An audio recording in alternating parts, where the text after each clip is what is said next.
I didn't plan to stay overnight in that cabin. Honestly, I just wanted a quiet place to stop and rest after a long day of driving through the mountains. I had been on the road for hours, tired and worn out, and when I saw the small wooden cabin off the side of a narrow dirt road, I figured I could at least stretch my legs and maybe have a quick break before continuing. The sun was setting fast behind the pine trees, and the sky had that deep orange-red color that makes everything look calm and almost peaceful. I thought I'd sit on the porch, maybe drink some water, then be on my way. But things didn't turn out the way I expected. The cabin looked old but sturdy enough. It was small, made of thick logs that had darkened with age, with a simple porch that creaked under my feet when I stepped onto it. The windows were covered in dirt and grime, so I couldn't see inside. The door was locked with a rusty padlock. Around it, the forest was thick and silent except for the occasional bird or rustle of a squirrel. I pulled my phone out to check the signal. Nothing. No bars at all. The battery was low too. I figured I'd have to find a signal farther down the road, so I started walking. But the dirt road disappeared into the thick trees in both directions, and my map wasn't helping. I was lost. The sun was almost gone when I decided to circle back to the cabin. My legs were sore, and the chill was settling into the air. I looked around, hoping to spot another car or maybe a trail that would lead me back to the main highway. But the woods were dense, dark, and closed off. The last rays of light flickered between the tree trunks, and I could hear the wind moving the branches. I walked back to the cabin, the only shelter I knew of. I examined the door again, hoping maybe the lock was loose. No luck. But as I circled the building, I noticed something odd. A small window on the side was slightly cracked open, just enough to squeeze through if I was careful. I hesitated but realized I didn't have much choice. The temperature was dropping fast, and the thought of spending the night in the cold forest made me shiver. I looked around one last time, then climbed through the window. The glass was dusty, and I had to push hard to slide it open without breaking it. Inside, the cabin was dark and smelled musty. The floor was covered in a thin layer of dirt and leaves that had blown in through cracks in the walls and roof. A thick layer of dust covered every surface. The place looked abandoned for years. There was a small wood stove in the corner, rusty but still there. A rickety wooden table sat in the middle of the room, and a couple of old chairs were pushed against the walls. I looked around for anything useful, food, water, matches, but the kitchen area was empty except for some broken plates and rusty cans. The only thing that seemed useful was a pile of old firewood stacked near the stove. I gathered some of it and tried to make a fire. The wood was dry enough, and after some struggle, the flames caught. The small fire gave off a weak but warm light and heat that started to push away the cold creeping inside the cabin. I sat on the floor close to the stove, wrapped in my jacket, and listened. Outside, the forest was quiet but alive. The occasional crack of a branch, the call of a distant animal. But then, after a while, I heard something else, a faint noise from outside. It was hard to place at first, but it sounded like footsteps on the dry leaves. Slow, steady steps. Not close, but definitely coming from somewhere nearby. I froze and strained to listen. The steps stopped, then started again, moving around the cabin. I held my breath and stayed perfectly still, hoping whoever or whatever it was would go away. The footsteps circled the cabin, slow and deliberate. Then they stopped right outside the window I had climbed through. I looked toward the window, my heart pounding. The shadows of branches stretched across the dirty glass. I couldn't see anyone, but I was sure I wasn't alone. I remembered the small hunting knife in my backpack and grabbed it, holding it tightly. The fire flickered as a cold wind blew through the cracks in the walls. I stayed as quiet as possible, trying to think. Why would someone be walking around this cabin at night? Who else would be out here in the middle of nowhere?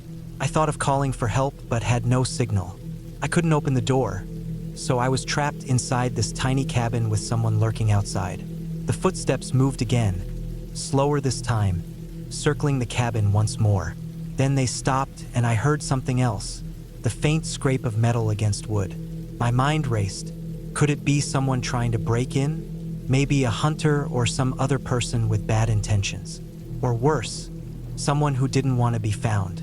I moved away from the window and crouched in the darkest corner near the stove, trying to stay out of sight. I could hear the person now moving around the cabin, checking all sides. They were quiet but methodical, like they knew exactly what they were doing. I had no idea how long this went on. Minutes felt like hours. My throat was dry, my hands trembling. I didn't dare make a sound.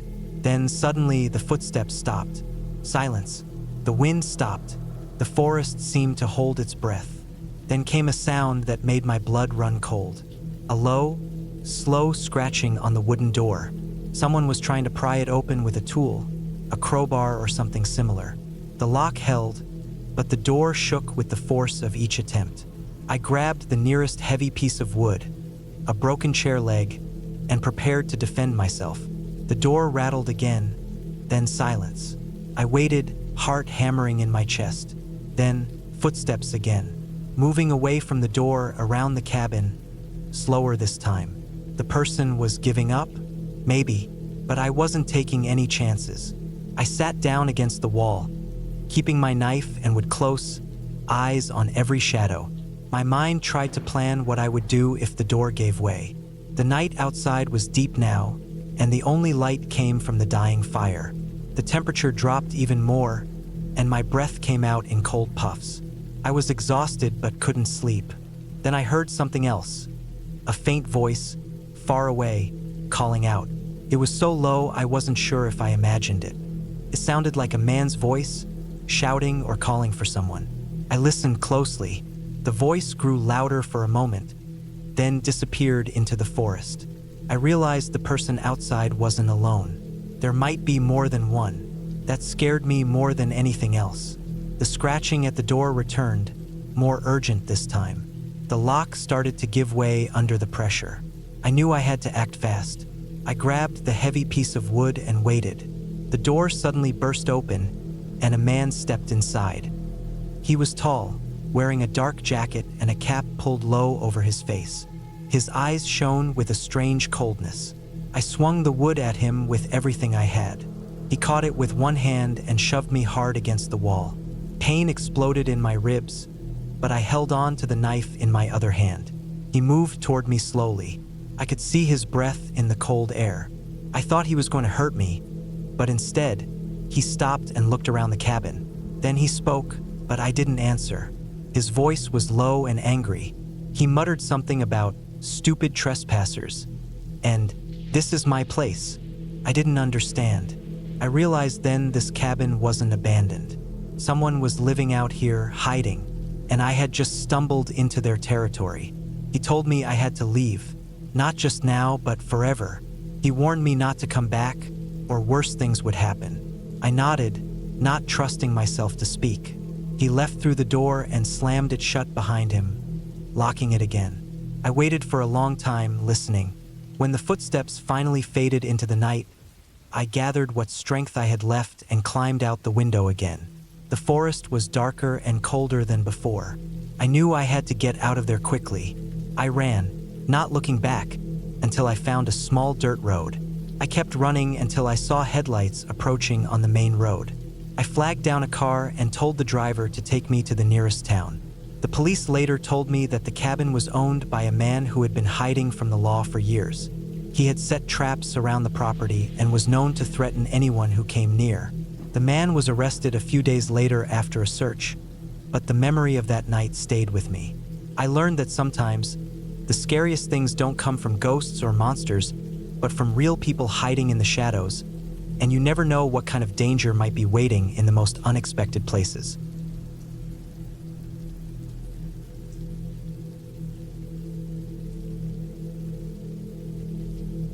I decided to take a break from the city and spend a few days at a cabin I had rented out in the mountains. It was late October, and the air was already cold and crisp, the kind of cold that makes your breath visible and your skin sting a little. I was craving silence, away from the noise, the phones, the endless emails and responsibilities. The cabin was supposed to be simple, just a small wooden structure tucked away in the forest. No electricity, no internet, just nature and quiet. I arrived in the late afternoon after a long drive winding through narrow mountain roads lined with towering pine trees. The sun was low and orange, casting long shadows over the ground. The cabin was about half a mile off the main road, accessible only by a dirt path that looked rarely traveled. When I first saw the cabin, I liked it immediately. A small building made of rough logs with a stone chimney, a porch with a rocking chair, and a little woodpile stacked neatly by the side. Inside, the cabin smelled of old wood and a faint hint of smoke. The floor creaked underfoot. The walls were lined with dark, rough logs, and there was a small wood-burning stove in the corner. There was one small window overlooking the forest, and a simple bed with a thick quilt. I unpacked my bag, stacked some firewood in the stove, and got a small fire going. The first night I spent reading by the firelight. The only sounds coming from outside were the occasional crack of twigs or the distant call of birds settling in for the night. That first night passed uneventfully, but I was already attuned to the subtle noises of the forest. The wind rustling through the trees, small animals moving in the underbrush, the faint dripping of water from a recent rain. It was peaceful, even comforting. I slept well, waking early the next morning to the pale gray light filtering in through the window. The next day, I explored a little. The forest around the cabin was dense, but not so thick that I couldn't find my way. I followed a small trail a few hundred yards and found a stream trickling over mossy rocks. The water was cold and clear, and I sat for a long while just watching the surface ripple. The quiet was deep here, but it felt natural, not oppressive. I kept the fire going in the cabin and cooked simple meals over it. Canned beans, some bread, coffee. I didn't bring much. The idea was to disconnect completely. For the most part, it worked. The only problem was my phone, which had no signal and drained its battery within hours. On the third day, the weather changed. A thick fog rolled in during the morning, settling low over the ground and making the forest seem like a different place entirely. The trees appeared as vague, dark shapes through the white mist. The visibility dropped to only a few feet. I stayed inside the cabin for most of the day, lighting the fire and reading an old book I had brought along. But that night, something strange began to happen. Around midnight, I woke up to a sound outside. At first, it was soft, like the scuffling of leaves. I thought maybe an animal had come near. The cabin was old but solid, and I felt safe enough. I lay still, trying to listen. The sound grew louder, more deliberate, like footsteps. The problem was, I was alone, and I hadn't heard any other cars or people around for miles. The dirt path leading to the cabin was overgrown and barely visible. Who could be out there at this hour? I got up quietly and looked out the window, but the fog was so thick I couldn't see more than a few feet beyond the porch.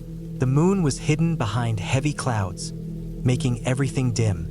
The footsteps moved closer to the cabin, slow and careful, stopping at the edge of the porch. I waited, frozen. After a long moment, I heard something scrape against the wood, a soft, dragging sound. Then silence. I tried to tell myself it was just a deer or some other animal, but the steps sounded too deliberate, too human. The next morning, I found something odd on the porch, small scratch marks on the wood near the door. They weren't deep, but they looked fresh, like claws or maybe fingernails. The idea made my stomach twist. I spent the day trying to stay busy.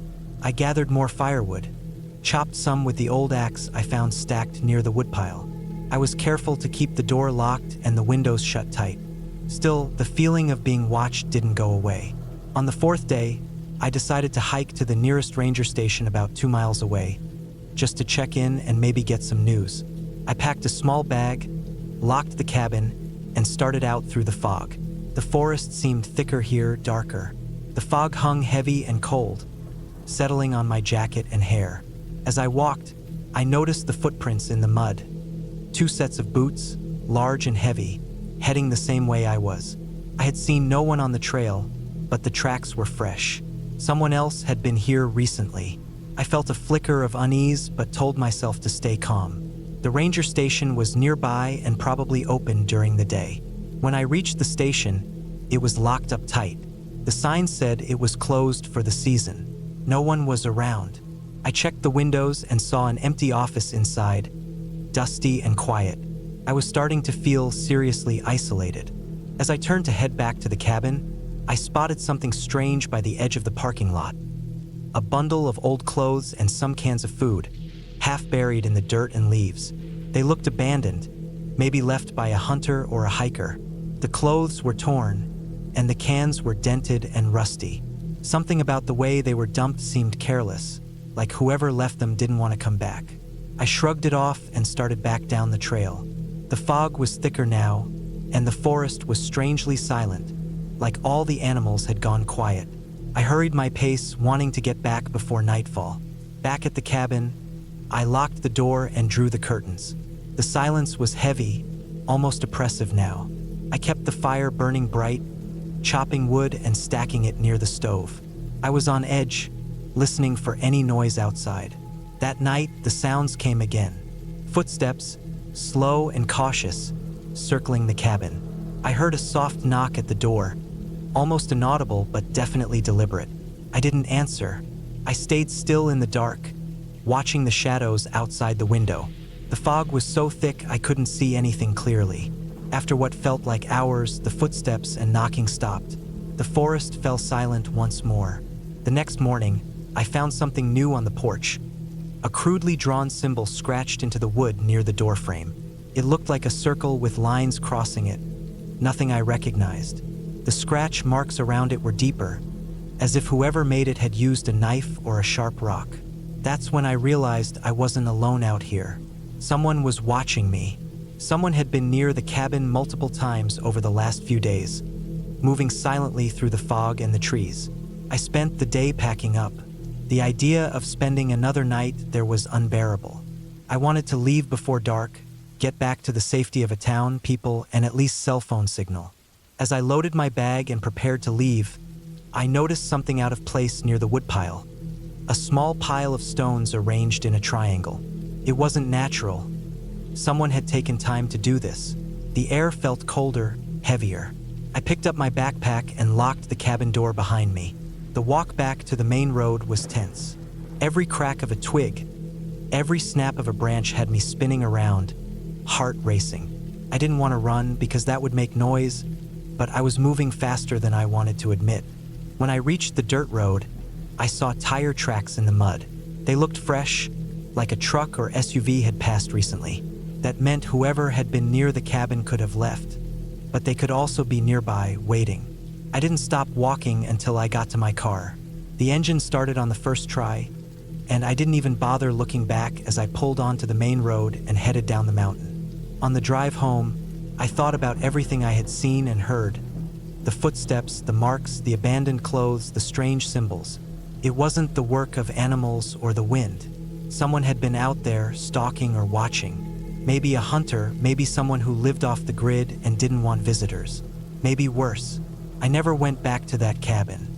I reported the strange markings and abandoned items to the local ranger's office, but they said nothing like that had been reported before. The fog, the isolation, the strange signs all added up to something I couldn't explain. But one thing was clear. Sometimes the scariest things aren't ghosts or monsters. They're real people, real danger, and the unknown waiting just beyond the trees.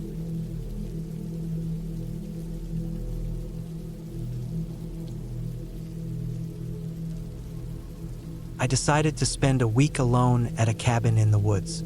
It wasn't anything fancy, just a small wooden cabin with rough walls, a chimney, a wood stove, and a porch that overlooked a narrow lake. The cabin was rented from a man in a small town about an hour's drive from the city where I lived. I wanted to get away from everything. No noise, no people, just silence and nature. I'd been feeling restless for months, and I hoped a week in the woods would help me clear my head. The drive out was long but peaceful. The road turned from paved asphalt to gravel, then to dirt, winding through thick pine forests. The air smelled clean, fresh with the scent of pine needles and damp earth. When I arrived, the sun was already dipping low behind the tall trees. The cabin looked exactly like the photos online, simple and a bit rough, but cozy. There was a small stack of firewood beside the porch and a rusty metal bucket for water near the door.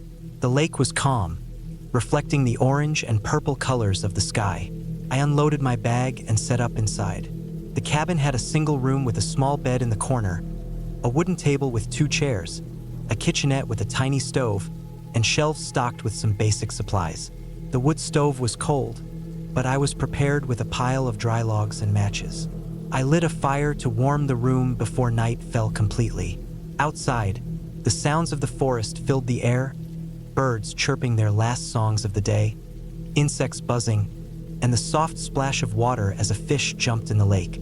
I took a deep breath and felt the tension in my shoulders start to ease. This was exactly what I needed. That first night, I slept well. The silence was complete except for the occasional distant howl of a coyote or the rustling of branches in the wind.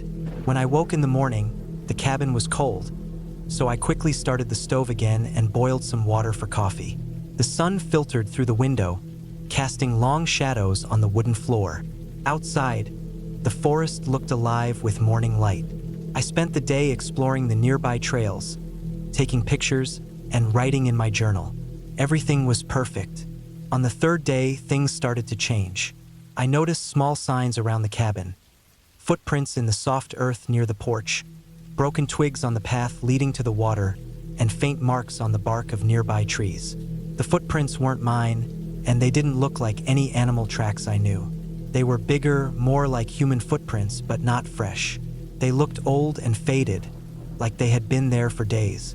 I told myself it was nothing. Maybe other hikers had passed by, or maybe the landlord's son came to check the place. But I couldn't shake the feeling that something was off. That night, I heard noises outside. Not just the usual forest sounds, but something different. Shuffling footsteps, soft scraping sounds near the cabin walls.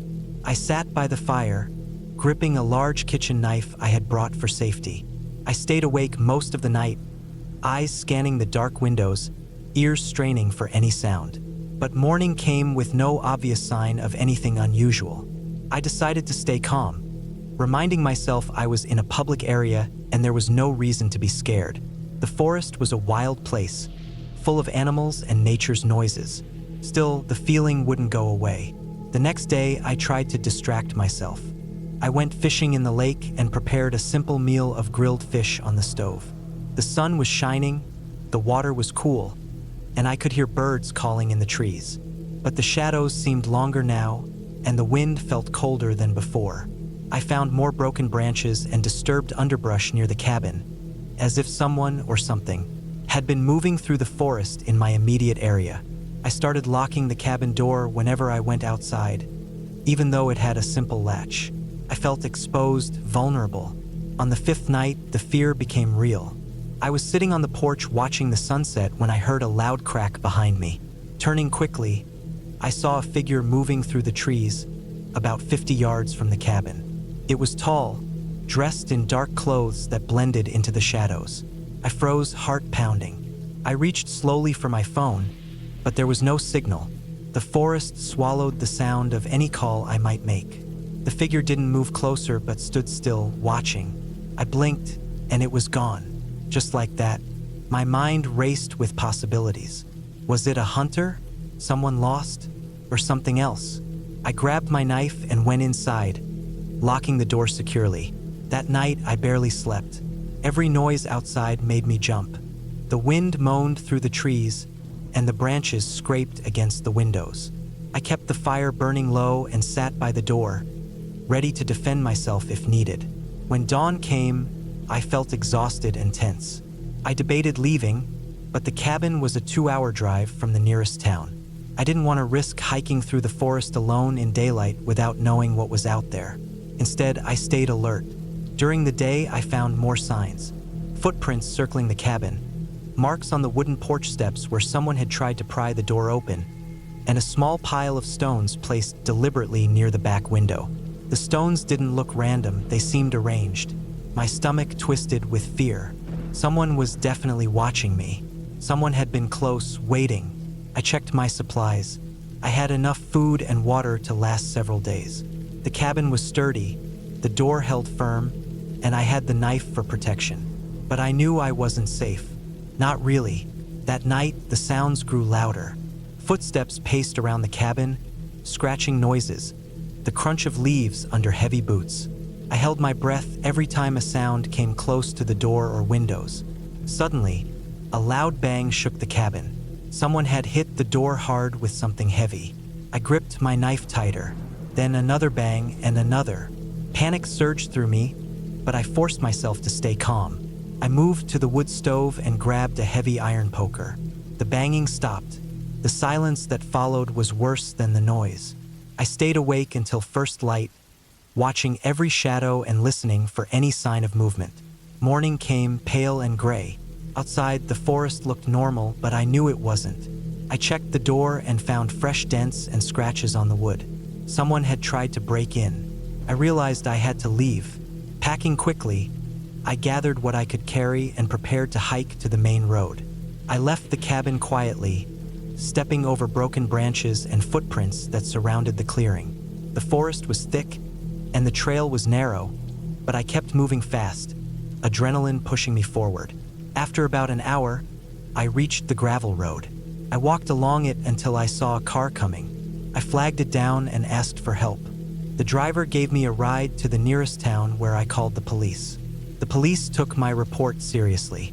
They returned with me to the cabin, where they found clear signs of forced entry attempts and footprints around the cabin. They suspected someone had been watching the place for days, possibly planning to rob it or worse. They said it was lucky I left when I did. The area was remote, and the chances of being found quickly were low. In the end, I didn't go back to that cabin. The memory stayed with me, a reminder of how quickly peaceful places can become dangerous when someone's lurking in the shadows. I still visit the woods sometimes, but I never stay alone in a place where I can't get help if things go wrong. Sometimes the scariest things don't come from stories or ghosts. They come from real people and real threats, waiting quietly until the right moment to step out of the shadows.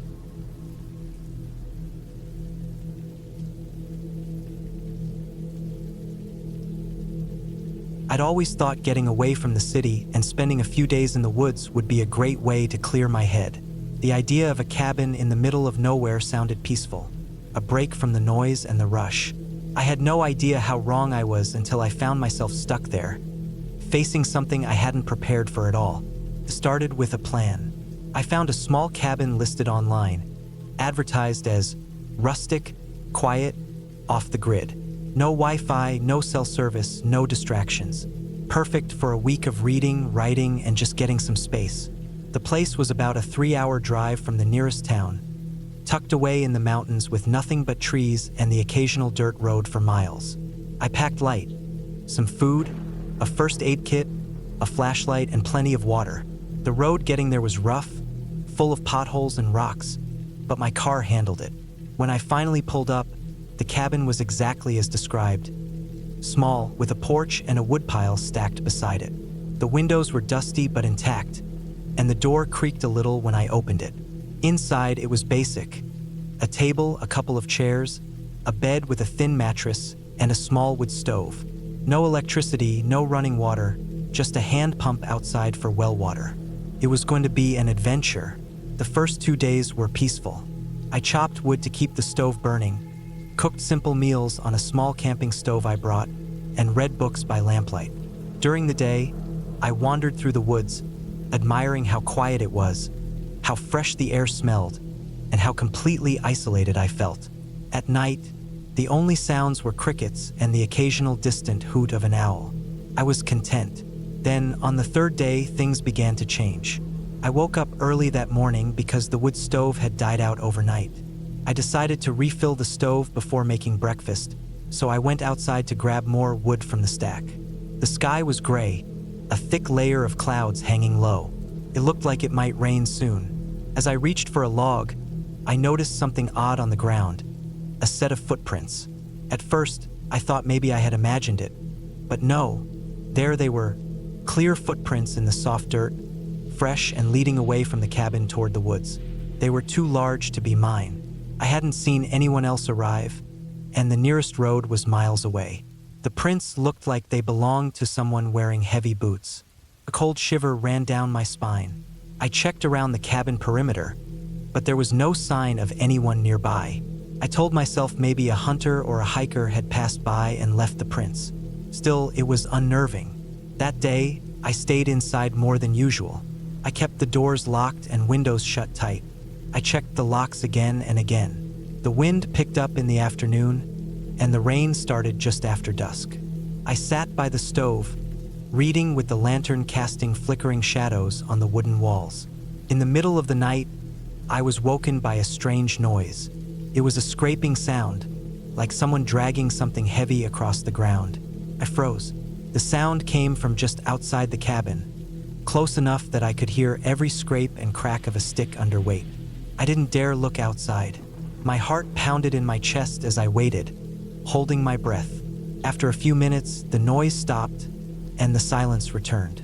I stayed awake the rest of the night, clutching the flashlight, ready to shine it out the window at the slightest sound. The next morning, I found more footprints around the cabin. They hadn't been there before. This time, they circled around, coming up close to the porch. There was also a broken twig near the door, bent as if someone had grabbed it or used it to pry something. I realized then I wasn't alone. The realization hit me hard. The place I thought was my refuge had been entered by someone else.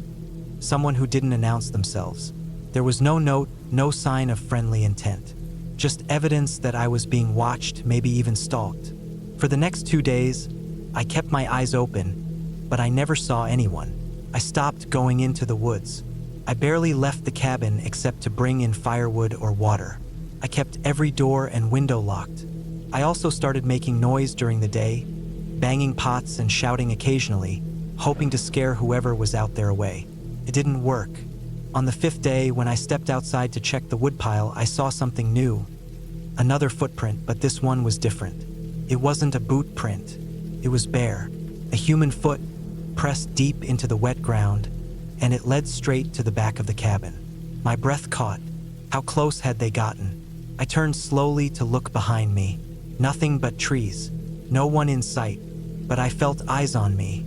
That night, the scraping sound came again, this time accompanied by faint footsteps circling the cabin. I held my breath, listening. At one point, I heard something hit the cabin wall.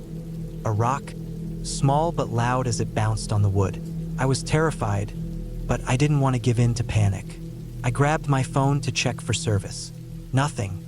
No bars at all. The isolation was total. I tried to remember what supplies I had. I had food for a week, plenty of water, my flashlight, a knife in my bag, and the wood stove for warmth. No gun, no way to call for help.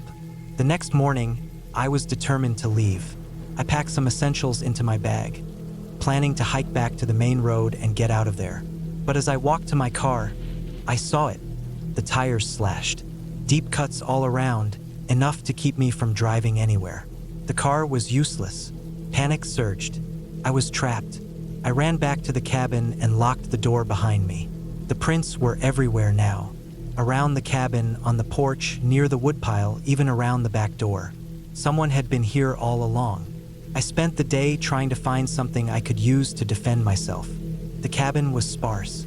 The only thing heavy enough was an iron poker from the stove, which I grabbed and kept close. Night came again, and the noises were worse. Scraping, footsteps, and this time I heard a low growl or something like a muttered sound, but it wasn't clear. Whoever was out there wasn't making friendly noises. I had no idea what they wanted or if they were dangerous. The uncertainty was the worst. I stayed awake, holding the poker, waiting for the night to end. At dawn, I gathered my courage and went outside to check the perimeter, looking for clues or a way out. Near the back of the cabin, I saw something I hadn't noticed before. A narrow trail leading from the forest edge toward a dense thicket of bushes. It was narrow but looked recently used. I decided to follow it. The trail was overgrown but passable. I moved carefully, listening for any sounds. About 20 minutes in, I saw a small clearing. There, half hidden by bushes, was a campsite. It looked like someone had been living there for a while. An old tent, a fire pit, some trash scattered around. Most disturbing was a makeshift shelter built from branches and tarp, big enough to hide a person. There were footprints in the dirt, fresh and deep. Something about the place was filthy, neglected, and tense. I understood then. Whoever was stalking the cabin wasn't just passing through. They were living out here, possibly watching me all along, hiding nearby. Fear gripped me. I hurried back to the cabin. That day, I tried to stay as quiet as possible, but the idea that someone was just outside, hidden in the trees or bushes, watching me, never letting me feel safe, was unbearable. I stopped eating. I barely slept. That evening, I heard a loud banging on the cabin door. Hard, heavy, like someone trying to break in. I stood frozen, clutching the poker. The banging stopped after a few seconds, then silence. The banging started again. I braced myself, heart pounding, ready to fight. Suddenly, the door handle rattled. Someone was trying to open it. I pushed the door shut with all my strength and turned the bolt. The handle kept moving, the door shaking as someone tried to force it open. Then, I heard footsteps running away into the woods. I collapsed on the floor, shaking, scared out of my mind. The next morning, I found scratches on the door frame, deep, jagged marks like someone had tried to claw their way in. The footprints outside were gone. I knew I couldn't stay another day. I searched the cabin for anything I could use to fix the tires. Nothing. My only choice was to walk. I packed what I could carry: some water, food, my flashlight, the knife, and the poker. I checked the sky. Clear, but the clouds were moving fast. I left the cabin just after dawn. The forest was thick, the trail from the back of the cabin barely visible now. I followed it, hoping it would lead me to a main road. The woods were eerily silent. No birds, no animals. Just me and the crunch of my boots on dry leaves. After hours of walking, I came to a small dirt road. I stayed on it, moving as fast as I could without making noise. By late afternoon, I heard a car engine in the distance. Relief flooded me. I kept walking until I reached the road where I could wave down the car. The driver stopped, and I got in without a word. I was shaking too much to speak. All I could do was look back at the woods.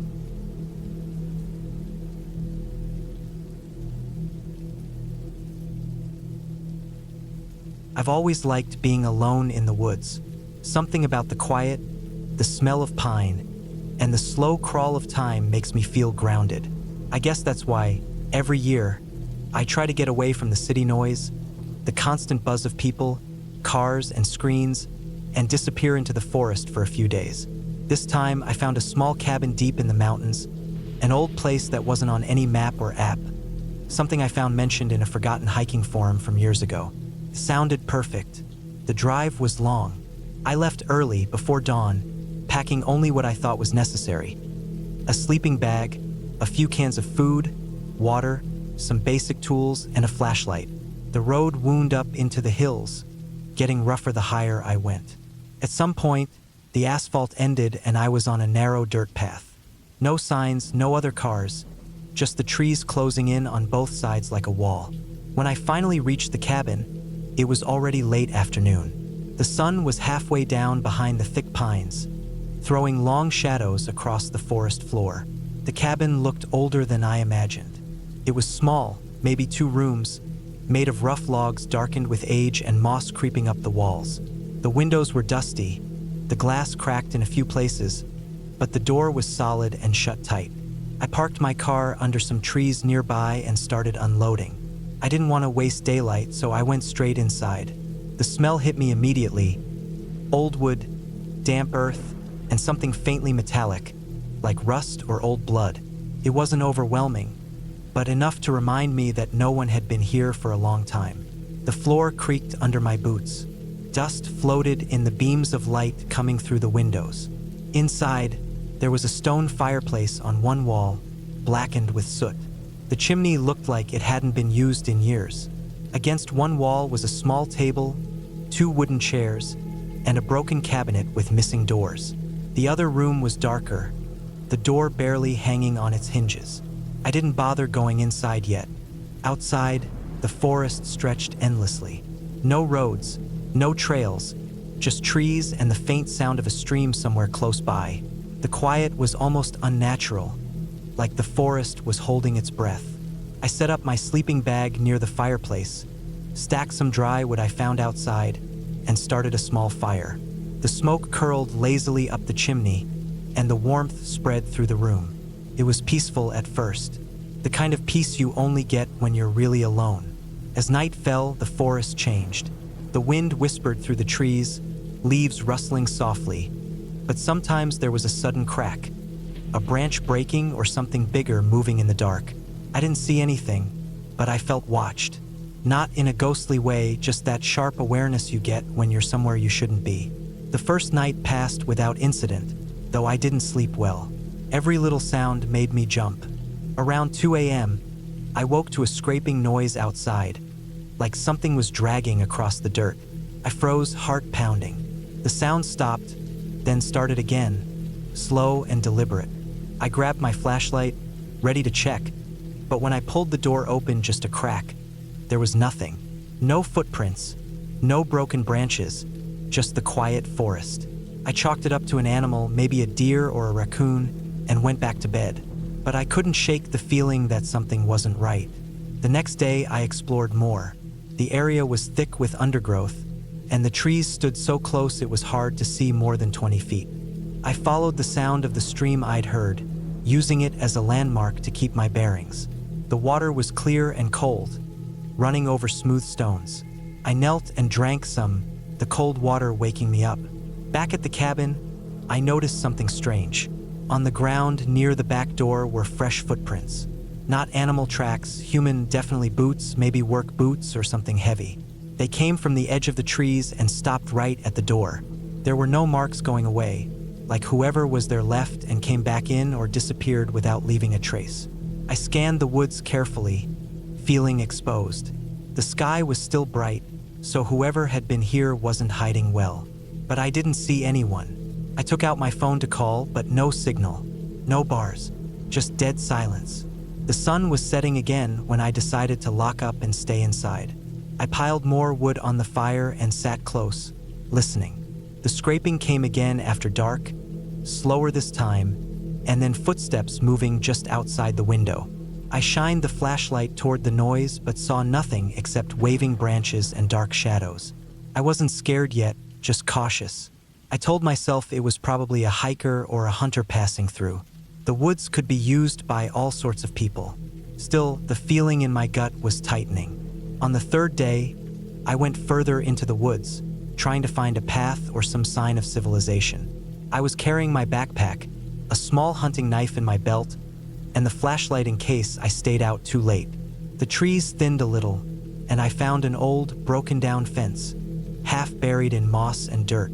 I pushed through some brush and saw remnants of an old logging camp, rusted tools, scraps of metal, and the skeletal remains of what looked like an old shed. The place was abandoned for decades, judging by the decay and plants growing through everything. But then I spotted fresh trash, a plastic water bottle crushed on the ground, a newer-looking lighter, and a bit of fabric stuck on a nail. Someone had been here recently. My heart quickened. Whoever was around here wasn't just passing through. They were staying, watching, maybe even living off the land. I hurried back to the cabin before dark, feeling the weight of eyes on my back. When I got inside, I locked the door and shoved a chair against it for extra security. The fireplace was cold, so I started a fire again. I stayed up most of the night, flashlight in hand, watching the windows. I heard branches snapping, the scraping sounds, and sometimes low moans or breathing carried by the wind. It was impossible to tell if it was animal or human, but something was definitely out there. The next morning, I found something I hadn't seen before. A small note slipped under the door. It was handwritten, the paper crumpled and dirty. I unfolded it carefully. The message was short, just 2 words, "Leave now." My hands shook as I read it. No signature, no explanation, just a warning. I thought about packing and leaving immediately, but the nearest road was miles away, and I had no idea which way to go. Plus, the forest was dense and confusing. I knew if I tried to walk out without a plan, I could easily get lost. So I stayed put, trying to stay calm. I checked my supplies. I had enough food and water for a few days if I rationed. I considered calling for help again, but no signal. That day, I kept the windows covered with blankets, sealing every crack to block sight inside. I barricaded the door further, piling heavy furniture in front of it. Every noise outside made me jump. Every shadow looked like a threat. At one point, I heard voices, low, hushed, outside in the dark. They were so close, maybe 10 feet from the cabin, but I couldn't make out the words. The voices faded after a few minutes, replaced by silence. I didn't sleep that night. I sat by the fire with my knife ready, listening for any sound. The next morning, I found more signs that someone had been close. A handful of dirt scattered across the porch, fresh footprints around the cabin, and one of the windows was cracked, like someone had tried to pry it open. I felt trapped, like I was being hunted.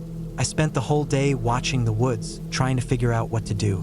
I thought about hiking back, but I had no compass, no map, and no signal. The forest felt endless. That night was worse. Around midnight, the door rattled, hard and fast, like someone was banging to get in. I tightened my grip on the knife and stayed silent. The banging stopped after a few minutes, but then came heavy footsteps circling the cabin, moving back and forth slowly, like they were looking for something. I stayed awake until dawn, listening to every sound, too scared to close my eyes.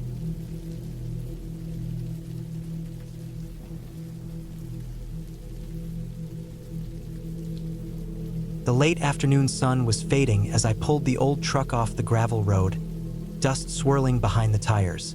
The narrow path leading to the cabin was almost swallowed by thick forest on both sides, pine and fir trees towering, their dark green needles casting long shadows over the uneven ground.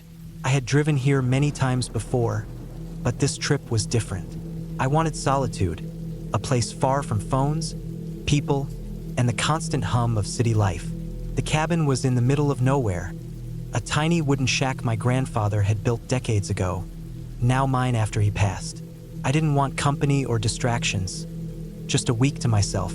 The truck bounced over roots and rocks, the suspension creaking under the weight of my gear. I spotted the cabin ahead, its weathered wooden boards faded to gray from years of sun and rain. The roof sagged slightly, and the porch looked like it might collapse under a heavy step, but it was home to me for the next few days. The smell of pine and earth filled the air as I parked beside the cabin and stepped out. I unlocked the door with a heavy, rusty key I found in an old tin box at the back of the cabin. The door creaked open slowly, the hinges groaning like they hadn't been used in months. Inside, the cabin was dim but warm, the sun filtering through dusty windows, casting long golden beams on the wooden floor. Dust floated in the air, settling on the small wood stove and the simple furniture. A sagging armchair, a low table with chipped paint, and a bed covered in a faded quilt. I set down my bags and opened the windows to let fresh air in. The forest sounds filled the cabin. Distant bird calls, the rustle of leaves, and the occasional snap of a twig. I hadn't realized how quiet it was here, how different from the city noise I was used to. The plan was simple: live off the grid, fish from the nearby lake, and read old books I'd brought. I'd started to feel the constant tension from work and life peel away, replaced by a strange calm. The first night passed with nothing but the usual night sounds of forest creatures. The stars were clear and bright, the Milky Way stretching overhead like a ribbon of light. The next day, I explored the area more carefully. There was a small path that led to the lake, maybe a half-mile from the cabin. The water was cold and clear, reflecting the sky like a mirror. I spent hours fishing, sitting on rocks, watching the occasional splash as fish broke the surface. There was no one around, no sounds of cars or planes, just the whisper of the breeze through the trees. But as the second night settled in, something felt off. It wasn't anything I could explain easily.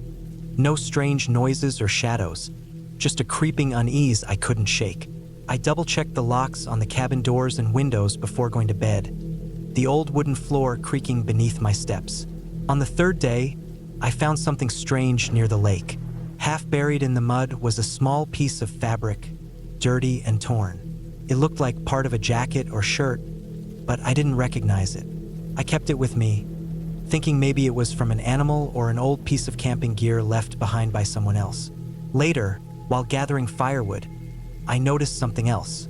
The stacks of wood I'd carefully arranged the day before were scattered, not knocked over, but spread around in a way that looked deliberate, as if someone or something had been moving them. I stood still, eyes scanning the tree line, but no one was there.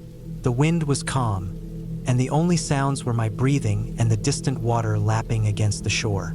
That evening, the feeling of being watched crept back. The hairs on the back of my neck prickled.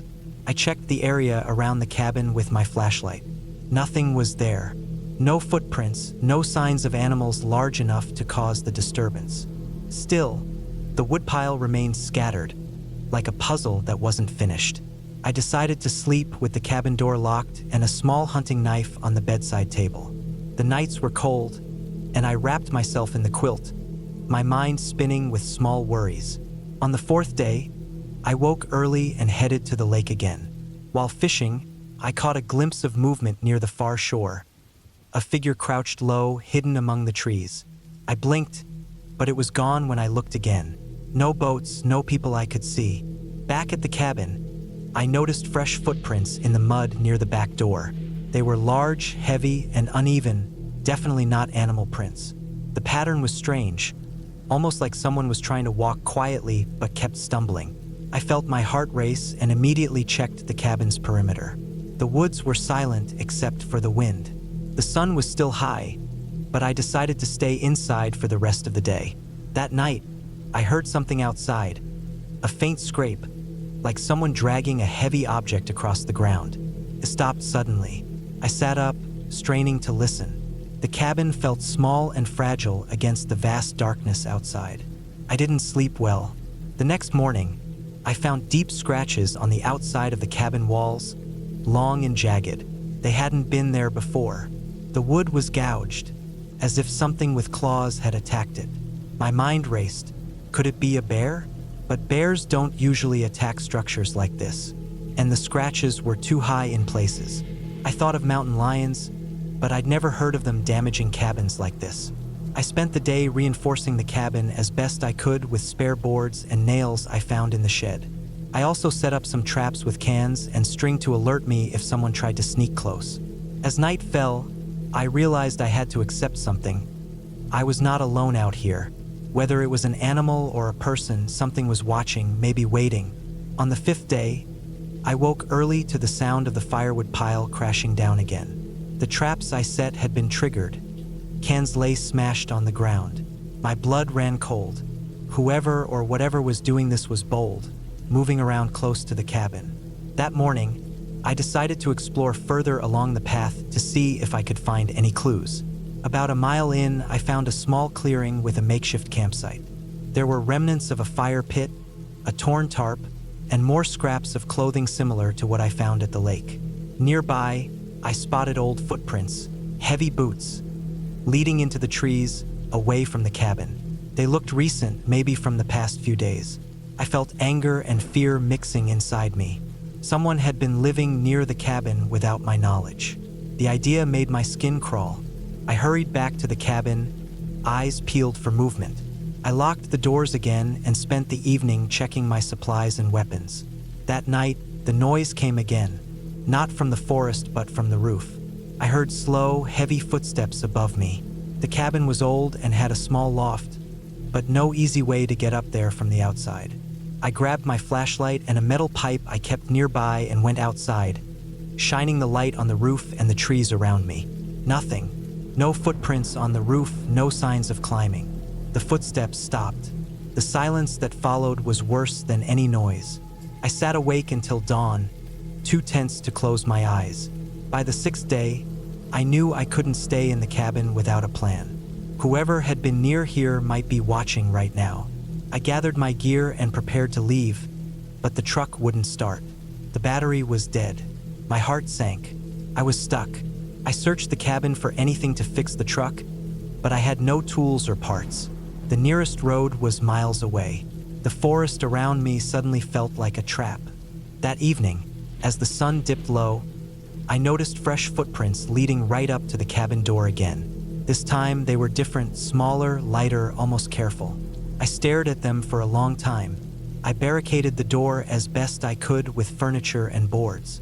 Around midnight, I heard a soft tapping on the windows, slow and deliberate. My pulse hammered in my ears.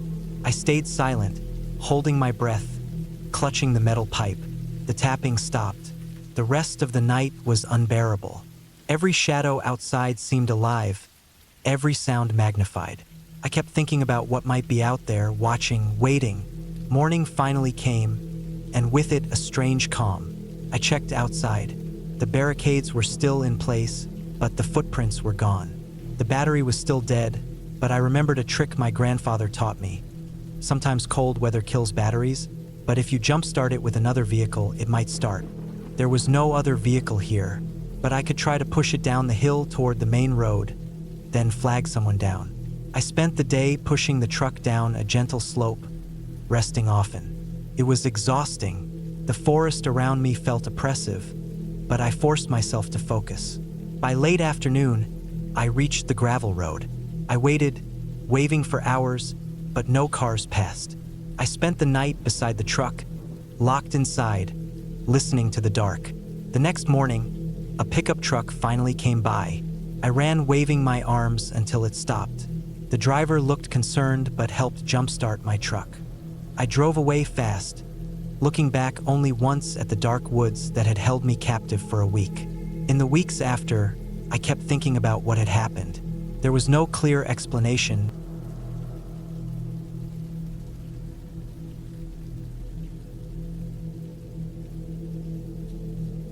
It was early October when I decided to get away from everything for a few days. The city noise, the constant buzz of work, the endless stream of people. It all felt like too much. I had no plan, really, just the urge to disappear for a bit, somewhere quiet and far from anyone else. I picked a cabin I found online, a small rental tucked deep into the woods of northern Vermont. The pictures made it look perfect. A rough-hewn wooden structure, surrounded by tall trees that were just beginning to change into autumn colors. Red, yellow, orange, like a fire frozen in place. I left after work on a Thursday, driving north for hours. The road narrowed and twisted as I got closer to the spot, winding through dense forest with no sign of civilization for miles. The sun was dipping low by the time I pulled into a gravel driveway in front of the cabin. It was smaller than I expected, but cozy looking. The front porch sagged a little, and the paint on the window frames was peeling, but the whole place had a solid feel. No internet, no phone signal, just wood and dirt and trees. Inside, the cabin was dark but clean. There was a little kitchen with a gas stove, an old refrigerator humming quietly, a table with 4 chairs, and a tiny living area with a couch and a fireplace. Upstairs was a loft with a bed and a small window that looked out onto the forest canopy. I unpacked a few things, made some instant coffee, and sat by the window for a while, watching the last light slip away.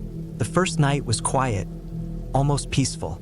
The only sounds were the wind in the trees and the faint creak of the old cabin settling. I was half expecting to hear some animal noises, but the forest seemed oddly still. It felt like the world had paused just for me.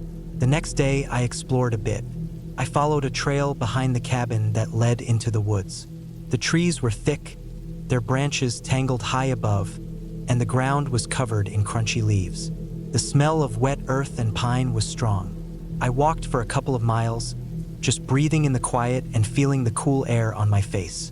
When I turned back, I noticed something odd: small, shallow footprints pressed into the soft dirt near the trail. They were too small to be from a deer or other large animal, but they weren't human either. I paused, scanning the forest floor carefully. Nothing else seemed out of place, and the footprints disappeared into thicker brush. I shrugged it off and went back to the cabin. That night, I lit a fire in the fireplace and settled in with a book. The wind had picked up, rattling the windows and shaking the walls. At one point, I thought I heard a branch tap against the roof, but the forest outside was so dark, I couldn't see anything beyond the faint flicker of the firelight inside. On the third day, I started to notice little things that made me uneasy.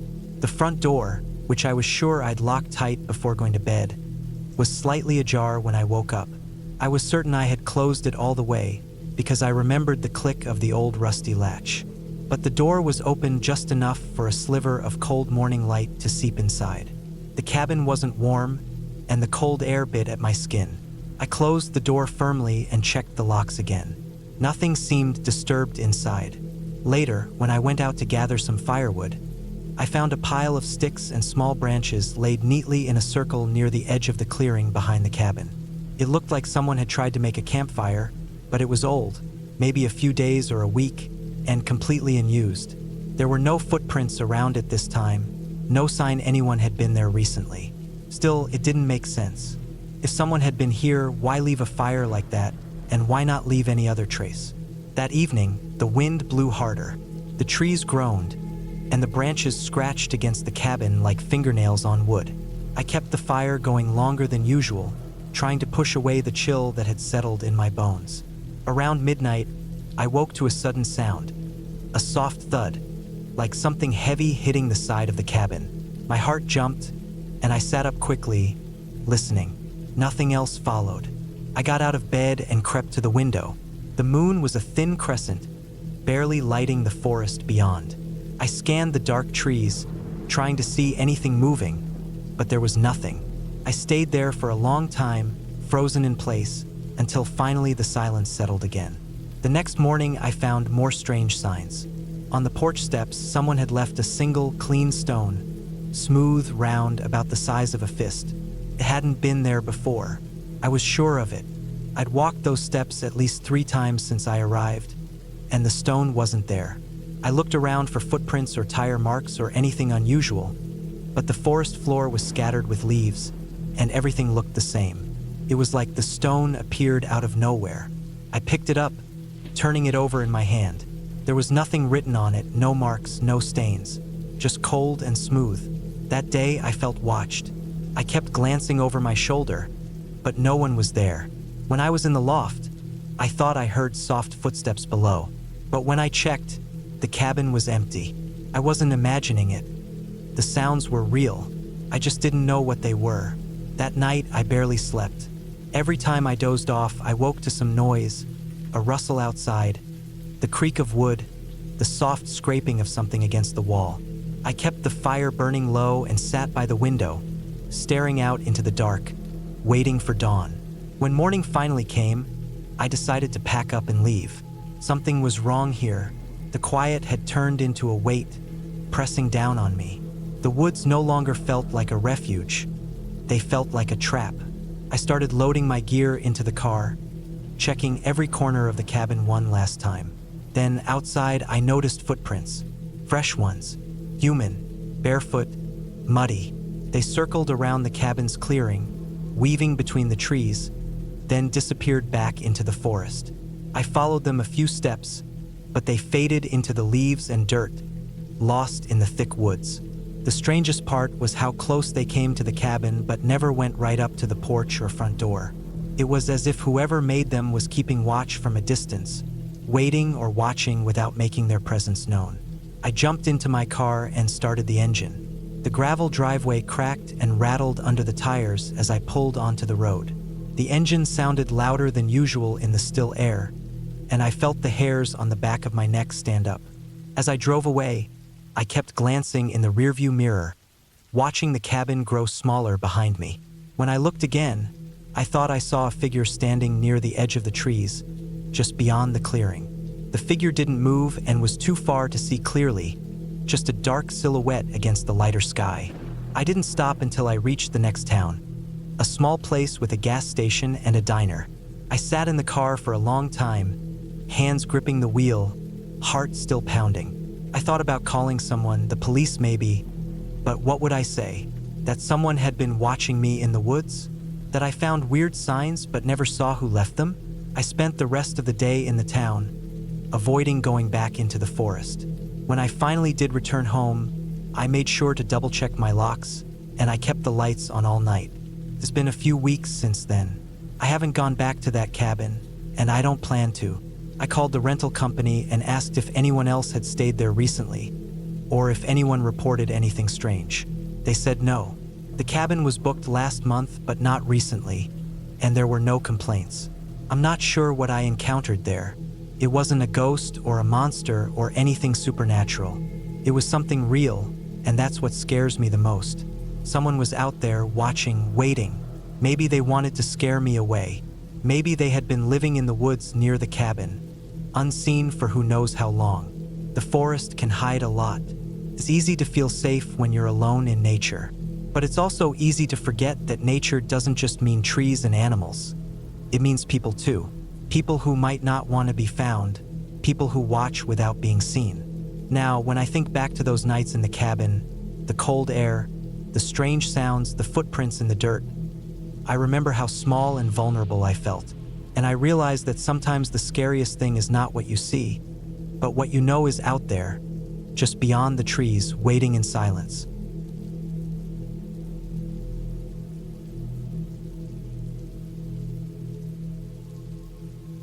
The cold air hit me the moment I stepped out of my truck. The gravel crunched under my boots, and the smell of damp pine needles mixed with the faint scent of smoke from a distant campfire settled in my nostrils. It was late October, and the forest around the cabin was alive with the fading colors of fall. Fiery reds and burnt oranges stretching as far as I could see, the ground beneath a thick carpet of fallen leaves. The cabin itself was a rough wooden structure tucked into a small clearing, surrounded on all sides by tall, dense trees. I'd driven for hours that day, winding through mountain roads that grew narrower and more isolated with every mile. I was tired, but the thought of finally reaching the cabin gave me some energy. This place wasn't fancy. It was old, really old, built by someone decades ago, maybe a hunter or a trapper from the look of it. No electricity, no running water, just the basics. I'd found it listed for rent online, and I figured it would be the perfect spot to get away from everything, to clear my head. The key had been taped under the porch rail, just like the instructions said. I unlocked the door and pushed inside, the hinges creaking loudly in the quiet. The smell of old wood and musty air filled the space. Inside, the cabin was small.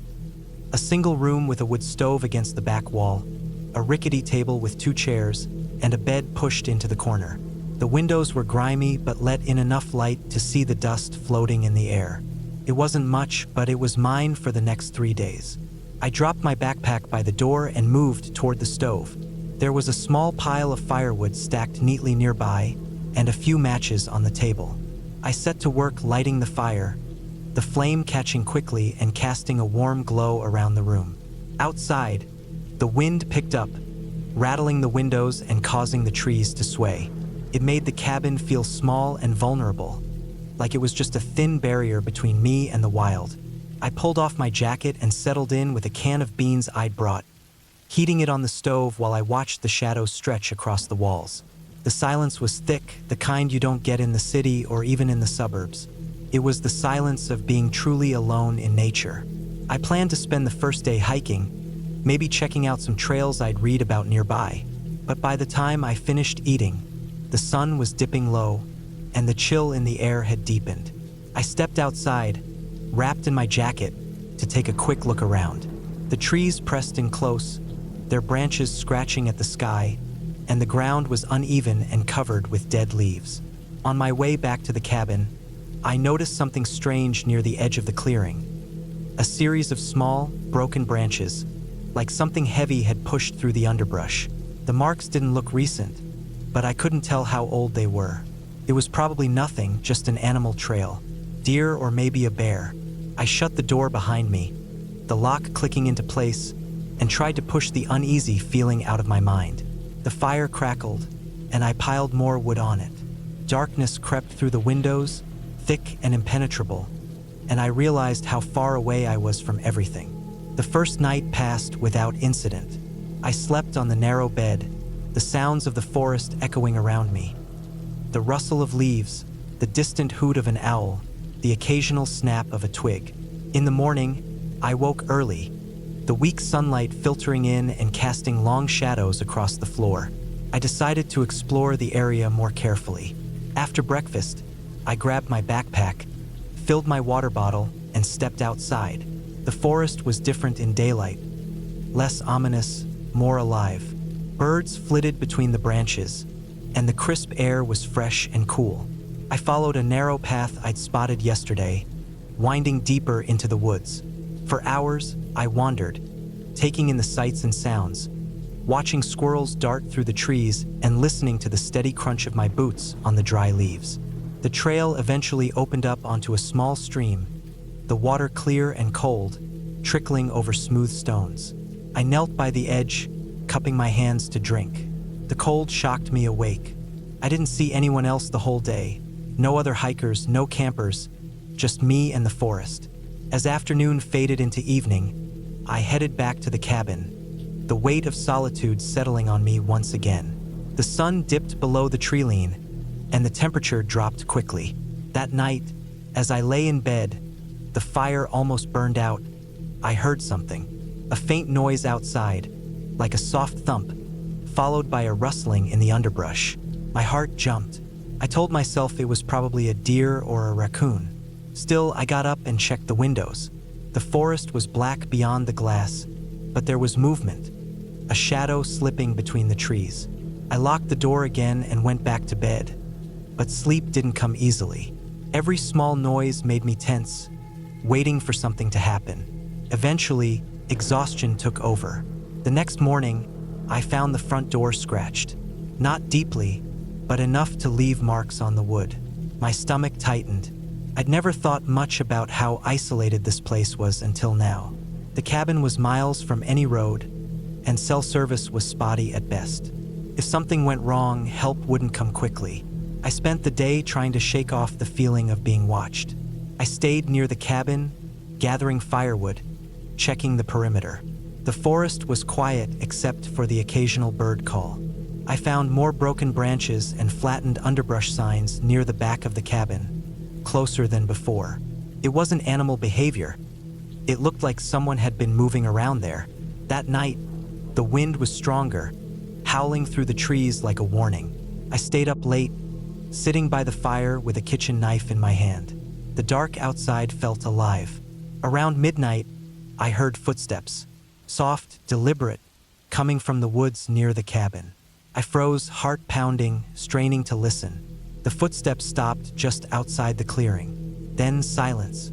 After what felt like an eternity, I grabbed my flashlight and crept to the window. The beam cut through the darkness, revealing nothing but empty trees and swaying branches. I stayed awake the rest of the night, too alert to sleep, the knife clenched in my hand. Morning came with a gray sky and cold drizzle. I checked the door. More scratches. This time, there was also a single footprint in the wet dirt, a boot print large and heavy. It wasn't mine. Someone had been here. Panic started to build. I thought about leaving, but my truck was stuck on a narrow, muddy road down the hill. The rain had made the dirt slippery and unstable. I couldn't risk trying to drive back until the road dried out. I spent the day barricading the door with a thick branch and stacking more firewood against the windows. I checked my supplies, food, water, matches. Enough for a couple more days, but no way to call for help. That night, the footsteps returned. This time, louder and closer. Something or someone was circling the cabin. The sounds of branches breaking, leaves crunching, heavy breathing maybe, but it was impossible to be sure. I pressed myself against the wall, knife ready, heart hammering. Hours passed like this, the presence never leaving, just lurking in the shadows outside. Just before dawn, the footsteps stopped. The silence that followed was heavier than any noise. I didn't sleep, only waited for the first light. When morning came, I found the door pushed inward slightly. The branch I'd wedged there knocked loose. Someone had tried to get in. I gathered what I could and prepared to leave. My mind was racing. Who was out there? What did they want? The forest was supposed to be safe or at least empty, but now I knew better. I made my way carefully down the hill, avoiding the muddy parts of the road as best I could. My truck was half buried in wet earth, tires spinning uselessly when I tried to move it. I was trapped. For the next 2 days, I stayed in the cabin, listening to the footsteps outside, the scratching on the walls, the feeling of being hunted. I barely ate, barely slept. On the third day, I decided I had to try something else. I packed a small bag with essentials and started walking down the hill toward the nearest ranger station I'd marked on my map, about 5 miles away. The forest was thick and difficult to navigate, but I pushed through. Every crack of a branch or snap of a twig made me jump, expecting someone to appear from the shadows. After hours of walking, I saw the ranger station, a small building with a satellite dish and a few parked trucks. I stumbled in, exhausted and dirty, and told them what happened. They took me seriously. A search party was organized immediately to check the cabin and surrounding area. When they returned, the news was chilling. The search team found fresh footprints around the cabin, much larger than mine, and signs of a campsite nearby. Someone had been living in the woods for weeks, maybe longer. There were discarded food wrappers, empty cans, and makeshift shelters. The most disturbing detail was what they found inside the cabin. A crude knife stuck into the doorframe, deep gouges in the wood, and what looked like a message scratched into the floorboards. Just a few letters, barely visible. Go! No one would.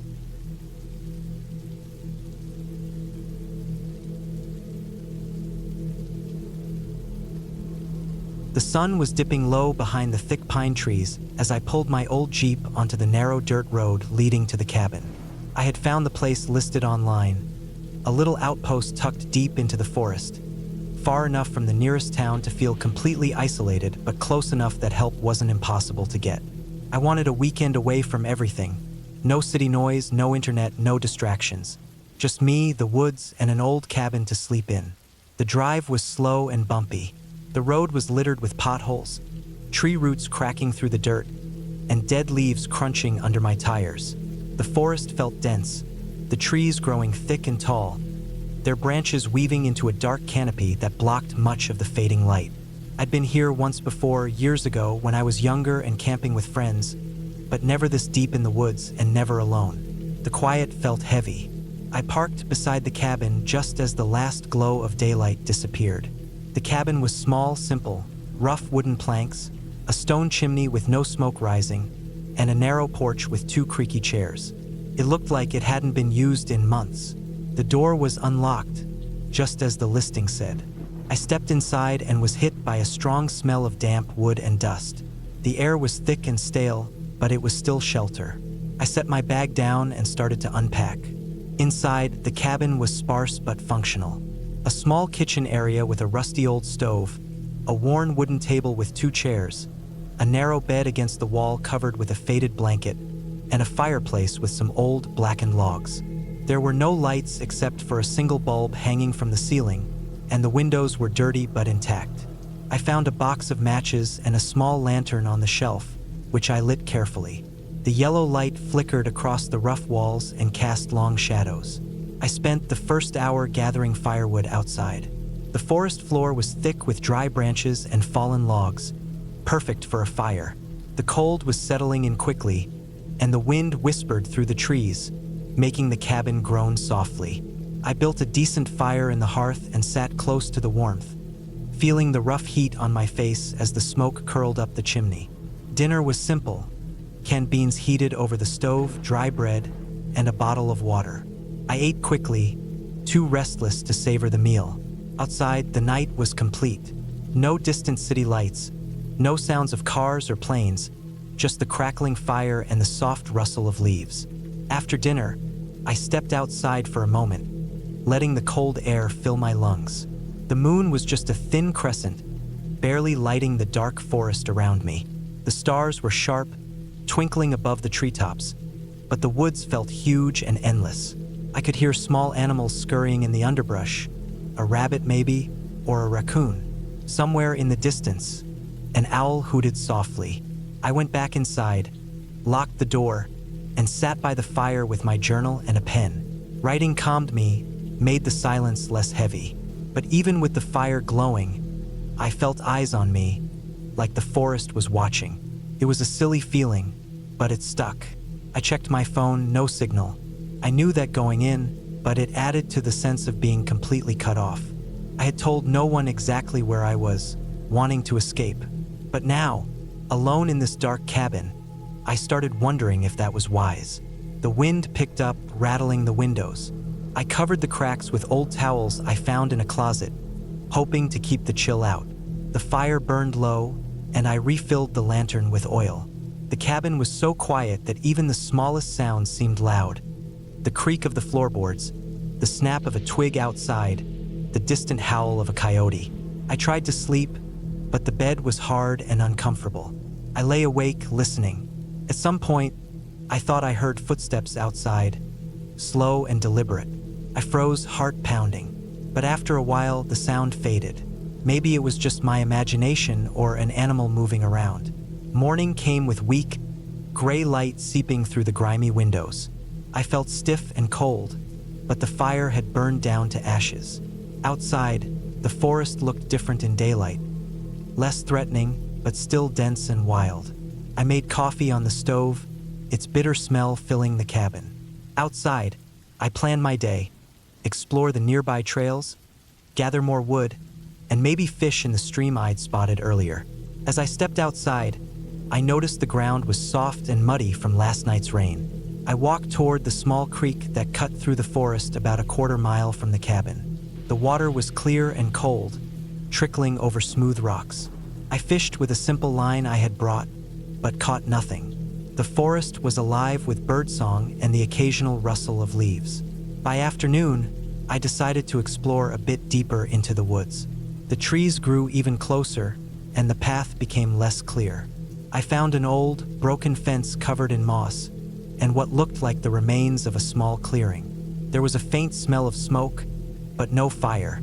As I walked, I thought about how isolated I was. No people for miles, no way to call for help if something went wrong. It was peaceful in a way, but also a little frightening. Returning to the cabin as the sun sank low again, I noticed something odd. The door I had locked firmly that morning was slightly ajar. A chill ran down my spine. I was sure I had locked it. I checked the windows and locks again. Nothing was missing. I told myself maybe the wind had pushed the door open. It was old and warped, but I couldn't shake the uneasy feeling. That night, I kept the fire burning longer and the lantern lit. Every creak and snap in the cabin made me jump. At one point, I thought I heard whispering outside, but when I strained to listen, it stopped. I didn't sleep well, waking every hour to check the door and windows. The next day, I found footprints in the muddy dirt path near the cabin. They weren't animal prints, too big and spaced like a person's. They circled the cabin and disappeared into the woods. I hadn't seen anyone around, no cars or other signs of people. Whoever had been there wasn't far. My nerves started to get the best of me. I kept thinking about the footprints, the door open at night, and the sounds. I didn't want to be trapped in the cabin with someone outside watching. Late that afternoon, I heard something outside the window, a heavy thud against the cabin wall, then silence. I grabbed a flashlight and peered outside. No one was there, but the forest seemed even darker, colder. I checked my bag for the small pocket knife I always carried, feeling safer holding it in my hand. The rest of the evening passed with me jumping at every noise. I didn't eat much. My mind was spinning with every possible scenario, every bad thing that could happen out here. Around midnight, the storm started. The wind blew hard, rattling the cabin, and rain pounded on the roof. Thunder growled in the distance. I was thankful to be inside, but the storm trapped me there. The door banged against the frame with every gust, and I could hear water running outside, maybe a small flood starting from the creek. At one point, the power in the lantern went out. I was left in complete darkness except for lightning flashing outside. My heart pounded as I lit the matches to relight the lantern. The storm raged all night. Water seeped through cracks in the walls, dampening the floor. I kept the fire going as best I could, but the smoke made me cough. I was soaked and cold, shivering. Morning finally arrived, and the storm had passed. The forest was wet and quiet. I stepped outside to find the path nearly washed out by the rain. The footprints I had seen before were gone, washed away by the flood. I was relieved but still uneasy. I packed up my things quickly. The cabin no longer felt like a refuge. I wanted out. Driving back was slow. The dirt road was slippery and muddy. At one point, my Jeep got stuck in a deep rut. I had to get out and push, slipping in the mud. The forest was still wet and dripping, but the air smelled fresh. When I finally made it back to the main road and saw the first sign of civilization, a gas station with its bright lights, I felt a rush of relief so strong it made me nearly cry. Looking back, the cabin trip was supposed to be a peaceful escape. Instead, it turned into a tense, lonely battle against my own fears and the unknown. The woods were quiet, Yes, but there was something about being so isolated that made every sound and shadow feel dangerous. I never saw anyone there with me, never found out if someone had actually been near the cabin or if I was just on edge. But the footprints, the open door, the noises, all real enough to leave their mark. I'm glad I left when I did. Sometimes the scariest things aren't monsters or ghosts. Sometimes it's the emptiness, the silence, and the feeling that you're not alone, even when you are.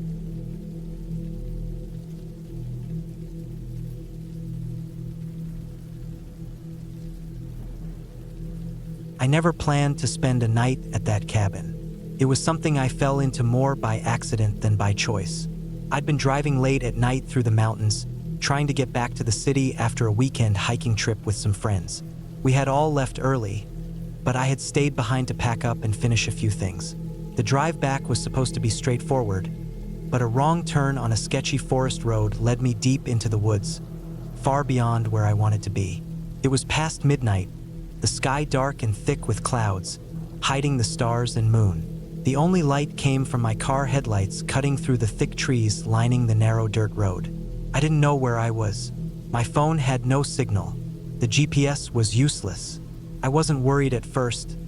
I've done plenty of solo hiking and camping trips before, but as I drove on, the road grew rougher, the trees closer, the air colder.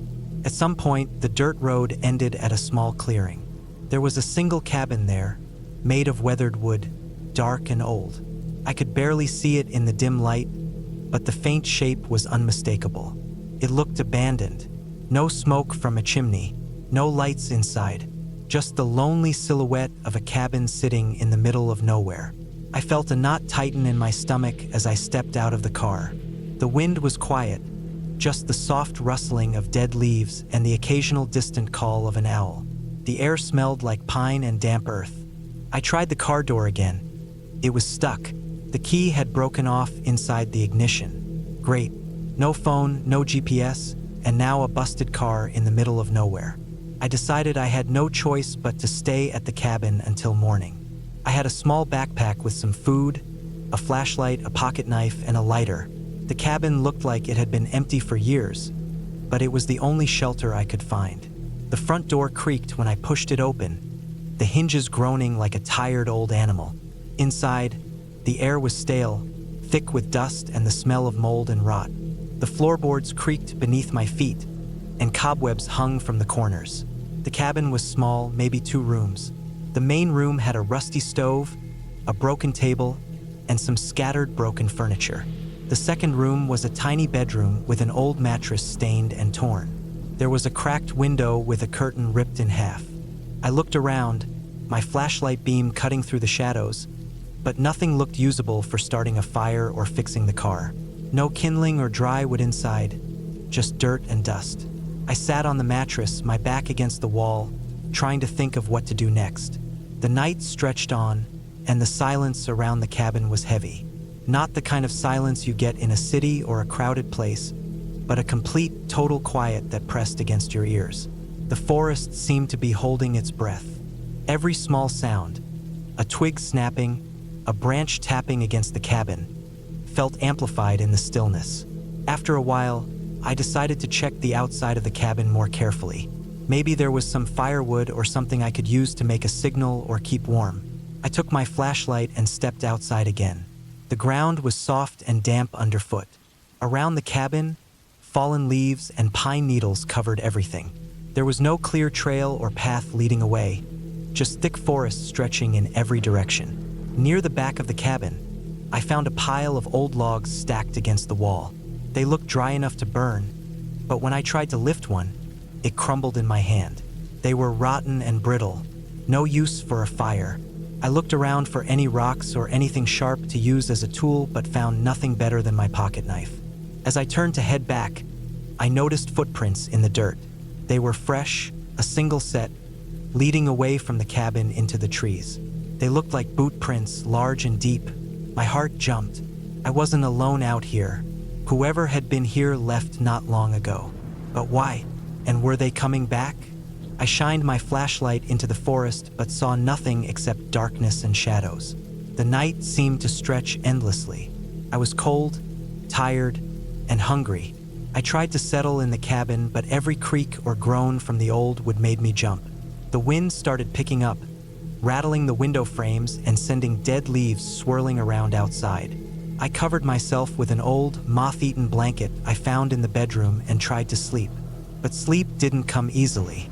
Every few minutes, I'd wake up to a noise, a rustle outside, a distant animal call, the soft crunch of footsteps somewhere in the forest. The footprints outside replayed in my mind. Someone had been here, maybe still was. At one point, I got up and checked the door. It was locked from the outside. That meant whoever had been here didn't want anyone coming in. But why? The thought unsettled me. Was I trespassing somewhere dangerous? Did someone use this cabin to hide? I paced the room, my flashlight in hand, trying to keep calm. I thought about leaving, but the door was locked tight, and the windows were small and barred by old wooden slats. Even if I tried to break a window, I didn't have the strength or tools to do it without hurting myself. Around 4 a.m., the wind died down, and the forest grew silent again. I sat by the window, watching the sky slowly lighten with the first signs of dawn. As the gray light spread, I saw more clearly what surrounded the cabin. Thick trees, moss-covered rocks, and a narrow stream trickling nearby. It was a beautiful place in daylight, peaceful and untouched.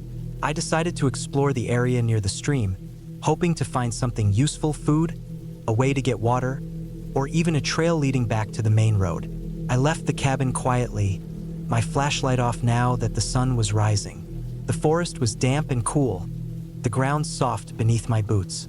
The stream babbled quietly, clear water running over smooth stones.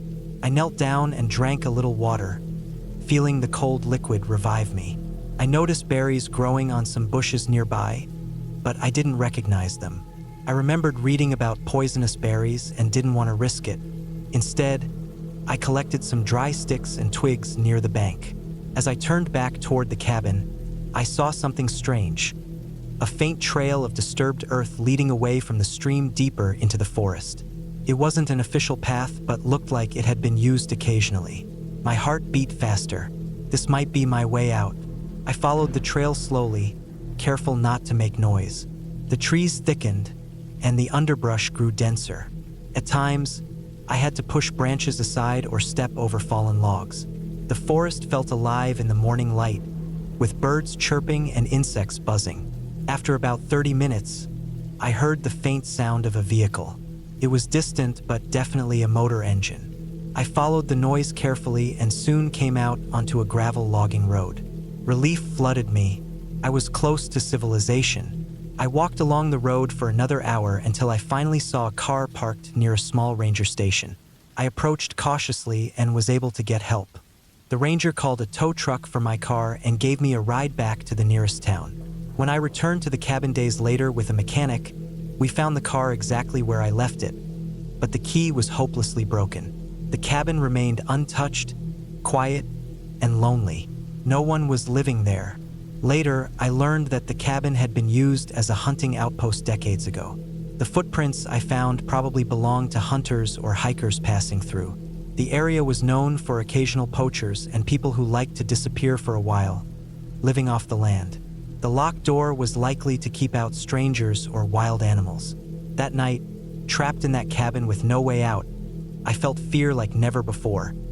Not from ghosts or monsters, but from being completely alone and helpless in the middle of nowhere, with no communication and no control over what might happen next. It was the kind of fear that sinks deep into your bones. But I also learned something important. In those woods, nature was the only thing real and constant. The shadows, the silence, the cold, they were just part of the wilderness. The real danger came from being unprepared and isolated. That experience changed me. I never take safety or preparation for granted anymore. And if I ever find myself lost or stranded again, I know now to stay calm, observe carefully, and trust my instincts to find a way back.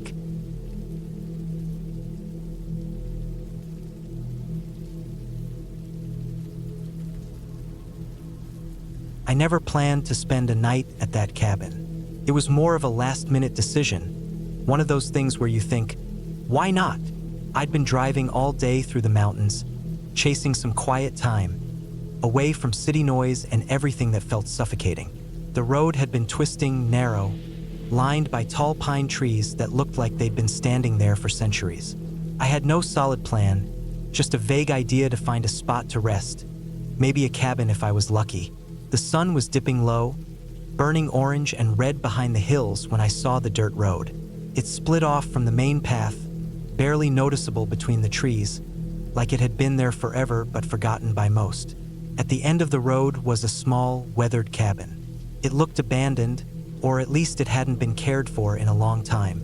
The wood was gray and cracked in places, the windows dusty and dark, but it stood firm, strong in that rugged way old things do, like it was holding its ground against time and weather. I parked the car on the side and grabbed my backpack. The air was chilly already, the smell of pine and damp earth thick and fresh. I walked up to the cabin, the ground soft beneath my boots, scattered with dead leaves and small sticks. The front door was locked tight, but the latch on a side window was broken, hanging loose. I pushed it open and climbed inside. The cabin was small, maybe 2 rooms. The floorboards creaked underfoot. Inside, everything was coated in dust and dirt. There was an old metal stove in the corner, a rickety wooden table covered in a thick layer of grime, and a couple of folding chairs stacked in the corner. Cobwebs hung in the corners near the ceiling, and the air was cold and still, carrying the scent of mildew and something faintly metallic. I decided to stay. I needed a place to rest, and there was no way I was going to drive back down that dark road. I had some supplies in the car: a flashlight, a small camping stove, some canned food, and a blanket. I cleaned out the stove, managed to light a small fire with some dry twigs I found outside, and started heating water for instant coffee. The cabin was quiet except for the fire crackling and the occasional creak from the old wood settling. Outside, the forest was alive with night sounds, the rustling of small animals, the distant call of an owl, the whisper of the wind moving through the branches. It was peaceful, but it also made me feel small and exposed in a way that I wasn't used to. I tried to settle in for the night, spreading my blanket on the floor near the stove. The fire was low but warm. I could feel the chill creeping in around the edges of the cabin, especially near the windows, which rattled slightly from the wind. I wasn't scared yet. It was just cold and quiet. Then, around midnight, things started to feel different. I woke up because I heard a noise. It wasn't loud, but it was there. A soft thump, like something heavy but slow moving outside. At first, I thought it was just a branch falling or an animal moving around. I sat up, listening carefully, my heart starting to beat faster. The thump came again, steady and slow, coming from outside the cabin near the back. I grabbed my flashlight and crept over to the window. Peering out, I could barely see anything except the dark shapes of trees and bushes swaying in the moonlight. I stepped outside, flashlight in hand. The cold air hit my face hard. I scanned the ground nearby, but there was nothing. No footprints, no fallen branches. Just the same dark forest stretching into the night. I went back inside, but the feeling stayed with me, like something was watching, waiting. I locked the window and moved to close the door securely, double-checking the old latch. The fire had died down, and the cabin was colder now. I started a small fire again and sat as close to it as possible, my mind restless. I tried to rationalize everything, maybe an animal, maybe the wind, but the thumping noise didn't feel like either of those. It felt deliberate. Around 2 a.m., the thumping started again. Only this time, it was louder and coming from the front door. I froze, heart hammering in my chest. I didn't want to look, but I knew I had to. Slowly, I moved toward the door, gripping the flashlight tightly. The thumping stopped. For a moment, there was only silence. Then I heard something else. A low scrape against the wood of the door, like nails or claws dragging slowly down the surface. It made the hair on my arms stand up. I shined the flashlight on the door. The beam showed long, shallow scratches carved into the wood, fresh-looking and jagged. I hadn't seen them before. They were too big to be from a small animal. I backed away, fumbling for my phone in my pocket to call for help. No signal. I checked the windows again, scanning the outside with the flashlight. Nothing moved. I spent the next hour pacing the cabin, flashlight on, waiting for the first light. At dawn, the forest looked normal again, quiet and empty. I went outside to look for signs of whatever had been there. The ground was soft from last night's rain, and I noticed deep footprints in the dirt near the door. They were big, too big for a person, wider and heavier. I took pictures with my phone. I packed up as quickly as I could, ready to leave. The strange noises, the scratches, the footprints, they all made me want to get as far away as possible. As I drove back down the dirt road, I looked in the rearview mirror. For a moment, I thought I saw a dark figure standing at the edge of the trees, just beyond the road, watching me leave. But by the time I blinked, it was gone. That night wasn't just a random experience. It made me realize how vulnerable we are out in the wilderness. I thought the forest was peaceful, but it holds dangers we can't always see or understand. Weeks later, I did some research about that area. Turns out, the place where I parked and stayed was near a spot known for illegal activities. Drug operations, people hiding from the law, sometimes violent encounters reported but never confirmed. The strange footprints and noises? Probably someone or something lurking around, watching for anyone who wandered too close. It wasn't ghosts or fairy tales. It was something real and dangerous, something human, maybe desperate, and definitely not welcoming. I've never gone back. I don't plan to. Sometimes I wonder what would have happened if I stayed longer or if that figure I saw in the trees hadn't disappeared. It was the kind of night that makes you question your safety, even when nothing overtly happens. The cabin still stands there, forgotten and weathered, but to me, it's a warning. A place where you should never linger, no matter how quiet it looks on the surface. Because sometimes, the scariest things aren't monsters or spirits. They're the real threats hiding in the dark, watching, waiting, and ready to act.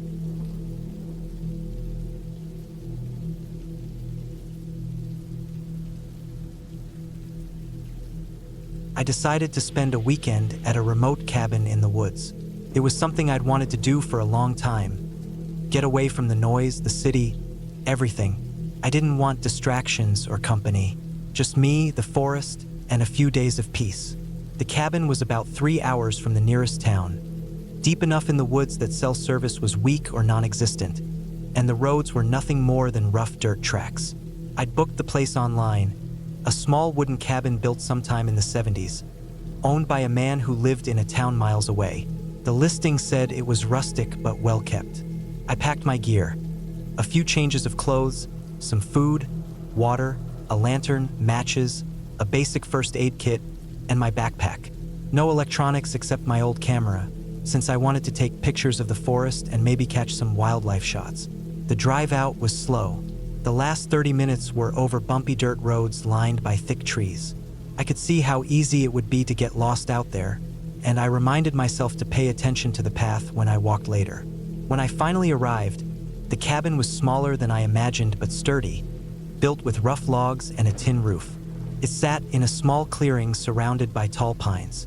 The only sounds were birds and the wind rustling through branches. I parked beside the cabin and stepped out. The air smelled of pine needles, earth, and moss. It was quiet in a way that felt different from the city's silence. Deeper, heavier. I unlocked the door and went inside. The interior was simple. There was a small kitchen area with a wood stove, a table, and a couple of chairs. A narrow staircase led to a loft where the bed was. A small window let in the fading light. I set my stuff down, lit the stove, and unpacked my food. I made myself a simple dinner of canned beans heated on the stove and some bread. After eating, I sat by the window and watched the last light fade from the sky. The woods darkened and the night crept in like a thick blanket. That first night, I slept lightly. The sounds of the forest at night were strange. Branches cracking, animals moving, the occasional bird call. I felt the walls of the cabin creak in the wind. It was peaceful but also unfamiliar. I knew I was alone, with nothing but the forest around me for miles. The next day, I planned to explore the woods. After breakfast, I put on my boots, grabbed my camera, and walked down a narrow trail that led from the cabin deeper into the forest. The trail was faint, overgrown in parts, but I followed it carefully. The trees were tall, straight pines mostly, with thick underbrush. The ground was damp in places from recent rain. As I walked, I noticed signs of wildlife, bird tracks, fresh deer prints, and occasional scat. I stopped often to take pictures of mushrooms, leaves, and the way light filtered through the canopy. The forest was alive and quiet in a way that felt ancient, like it had been untouched for decades. A few hours in, I realized I'd wandered farther than I intended. The trail had become harder to follow, fading into natural paths created by animals. I didn't panic, but I did mark my route carefully by breaking small branches and making notes on a map I had brought. I wanted to avoid getting lost. After some time, I came to a small clearing with a shallow creek running through it. The water was clear and cold. I knelt down and took a drink, then refilled my water bottle. The clearing felt calm and remote, the kind of place where you might find a rare animal or a perfect quiet moment. I took some pictures, sat on a mossy rock, and rested for a while. I started back toward the cabin, feeling satisfied with the day's hike. But as I retraced my steps, something felt off. The forest seemed darker, denser. The wind had picked up, making the branches rattle loudly overhead. I checked my map and compass, but they seemed to confirm I was on the right path. That's when I noticed something strange. About 50 feet ahead, where the trail curved around a large oak, I saw a shape. At first, it looked like a fallen log or a pile of brush, but as I got closer, I realized it wasn't natural. It was some kind of structure, maybe a makeshift shelter or a crude hut made from branches and leaves. It was poorly built, but large enough to stand in. I stopped a few yards away and looked closer.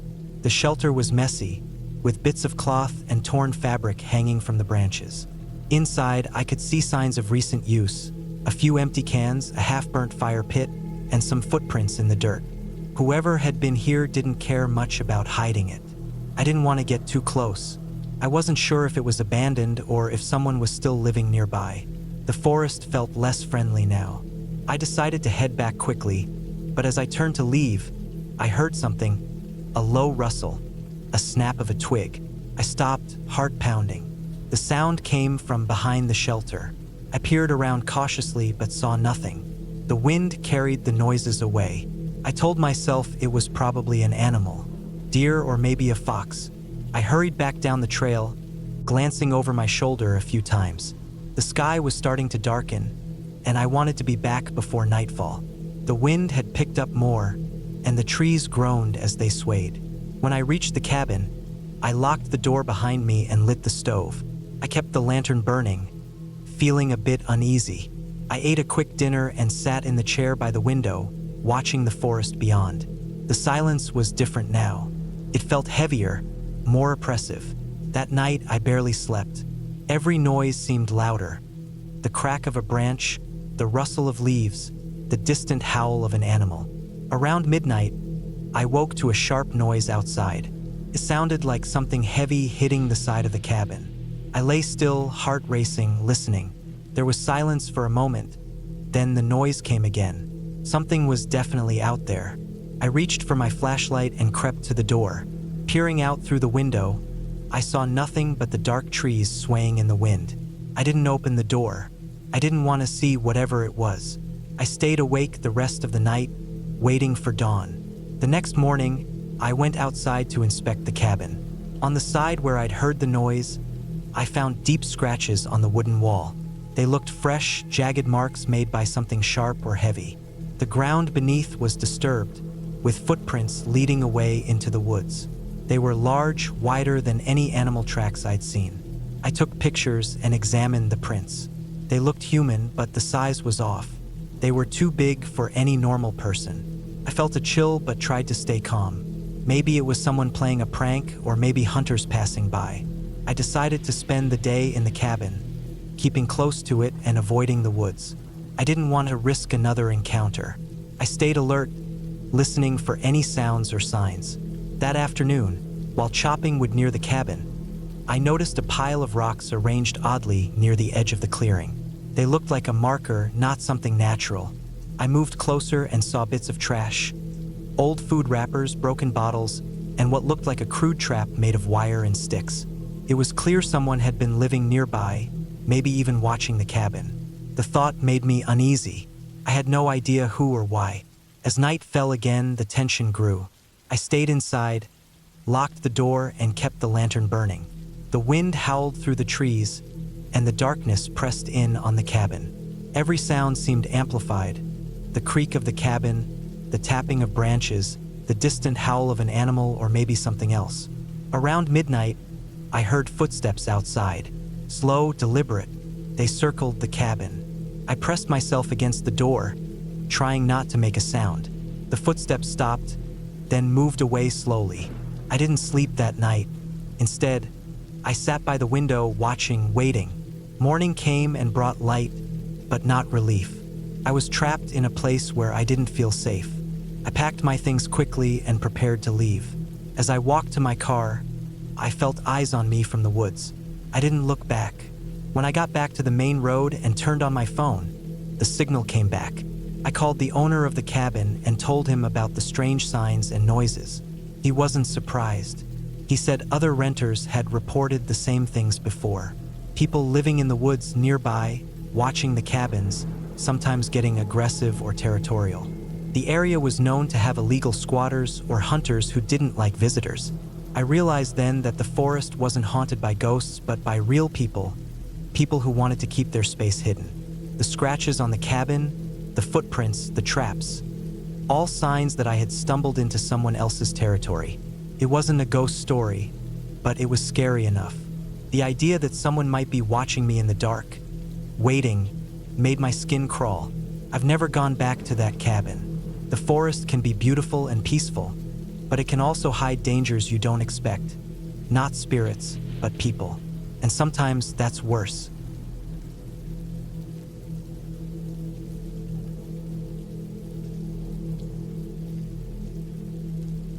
I didn't expect this trip to turn into what it did.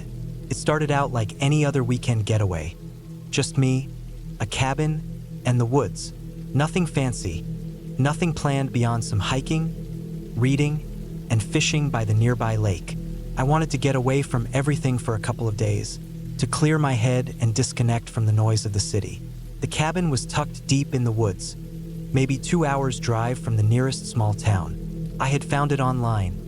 A little rental spot with rough wooden walls and a tin roof that creaked when the wind blew. It was nothing special, just a modest cabin with basic furniture. An old wooden table, a few chairs, a rickety bed frame, a small fireplace that looked like it hadn't been cleaned in years. The place smelled like damp wood and pine, and a hint of mold lingered in the corners. It felt quiet, peaceful, and exactly what I needed. I arrived just before dusk. The sun was already dropping behind the trees, turning the sky orange and pink. The gravel road leading to the cabin had potholes and loose stones, the kind that made the car bounce. I parked next to the cabin and stepped out, stretching after the drive. The air was crisp and smelled of pine and earth. I could hear birds chirping faintly in the distance and the soft rustle of leaves. The silence was heavy, but in a good way. Inside, the cabin was colder than I expected. I lit the small propane heater and unpacked my things. There was an old lantern hanging on the wall, so I tested it, filling it with fuel and lighting it. The soft yellow glow filled the room, pushing back the dark corners. The windows were covered in a thin film of dust, but through them, I could see the tall trees standing still, their branches silhouetted against the twilight sky. After setting up my sleeping bag and laying out some food, I stepped outside to take a quick walk. The forest was dense and darkening fast. I followed a narrow dirt trail that led away from the cabin, crunching over dry leaves and twigs underfoot. Somewhere nearby, a creek gurgled quietly. I stopped and listened. The woods felt alive but calm, like they were holding their breath. I made my way back before it got fully dark, eager to get the fire going inside the cabin. Back inside, I prepared a simple dinner of canned soup heated on the small gas stove. The flames flickered beneath the pot, casting long shadows on the walls.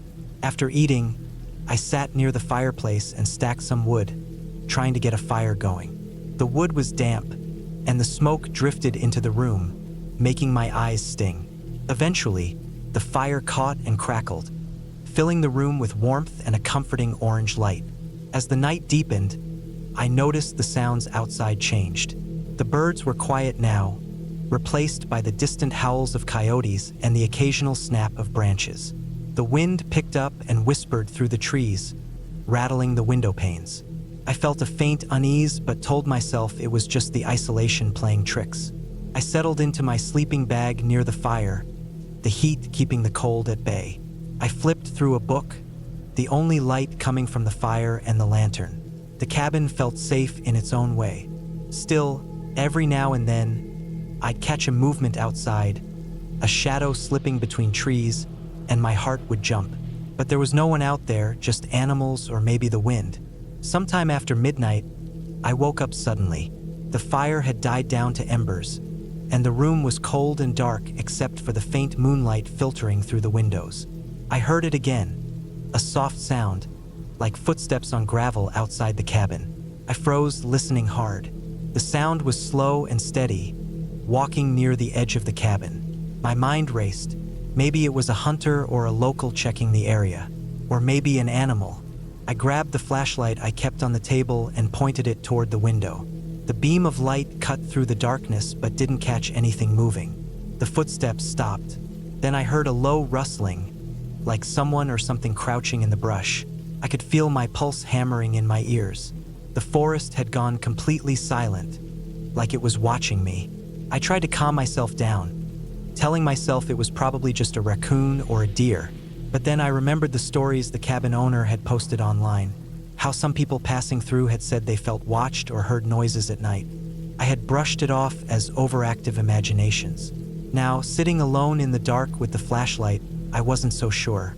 I shut off the flashlight and huddled near the fireplace, rubbing my hands together.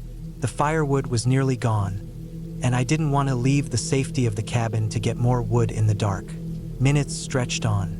I kept hearing faint sounds, the crackle of dry leaves, the soft scrape of feet. My imagination started filling in shapes outside the window, figures standing just beyond the tree line, barely visible. When the first light of dawn crept through the windows, I was exhausted and tense. I got up and checked the perimeter of the cabin. The gravel near the front door was disturbed. Fresh footprints pressed into the dirt and small stones. They looked like human footprints, boots with thick soles. But there was no sign of anyone else around. I went back inside and locked the door. My phone had no signal, which I expected, so I couldn't call anyone. I felt a knot tighten in my stomach. Whoever had been outside the cabin last night hadn't come to speak or announce themselves. That silence was worse than anything. The rest of the day, I kept my eyes and ears open. I packed my backpack with essentials in case I had to leave quickly: water, some food, a knife, and a small first aid kit. The cabin was still standing, the windows intact, but I kept checking the locks. I stayed mostly inside, avoiding the woods as much as possible. By late afternoon, I noticed something else. A broken branch hanging just above the window on the side of the cabin. It looked like it had been cut or snapped recently. Could have been from the wind, but it also looked deliberate, like someone had been near the window. That night, I barely slept. I kept hearing the same noises outside. This time, the footsteps circled the cabin, moving slowly, almost methodically. The hair on the back of my neck stood up every time a branch snapped or a stone shifted. I stayed as quiet as possible, clutching the knife I had brought, waiting for the first light. When morning came, I made a decision. I wasn't going to wait around. I packed up quickly and checked the cabin one last time. I found a small pile of discarded cigarette butts near the back door and some empty beer cans crushed underfoot. Someone had definitely been here, possibly staying close by for days. The drive back was tense. I kept glancing into the rearview mirror, half expecting to see headlights behind me or a car following on the narrow road. The whole way, I was aware of every sound: the crunch of tires on gravel, the wind against the car, the distant calls of birds. Once I reached the town, I stopped at a gas station and called the local ranger station. I told them about the footprints and the signs of someone lurking near the cabin. They said they would send someone to check it out, but when I told them I was leaving immediately, they understood. Weeks later, I heard from the cabin owner. They had found evidence that someone had been living rough near the cabin. Makeshift campsites in the woods, empty bottles, and even an old, rusted knife hidden under some logs. The police were involved, and they suspected a transient person had been using the area for shelter. I never went back to that cabin. Even though nothing violent happened to me, the feeling of being watched and the footprints outside that first night never left me. I couldn't shake the thought that someone had been so close, maybe just outside the window, watching me without making a sound. That kind of fear isn't about ghosts or legends. It's about the very real danger of being alone and vulnerable in the woods, where you can't always see who's out there, but you know you're not the only one.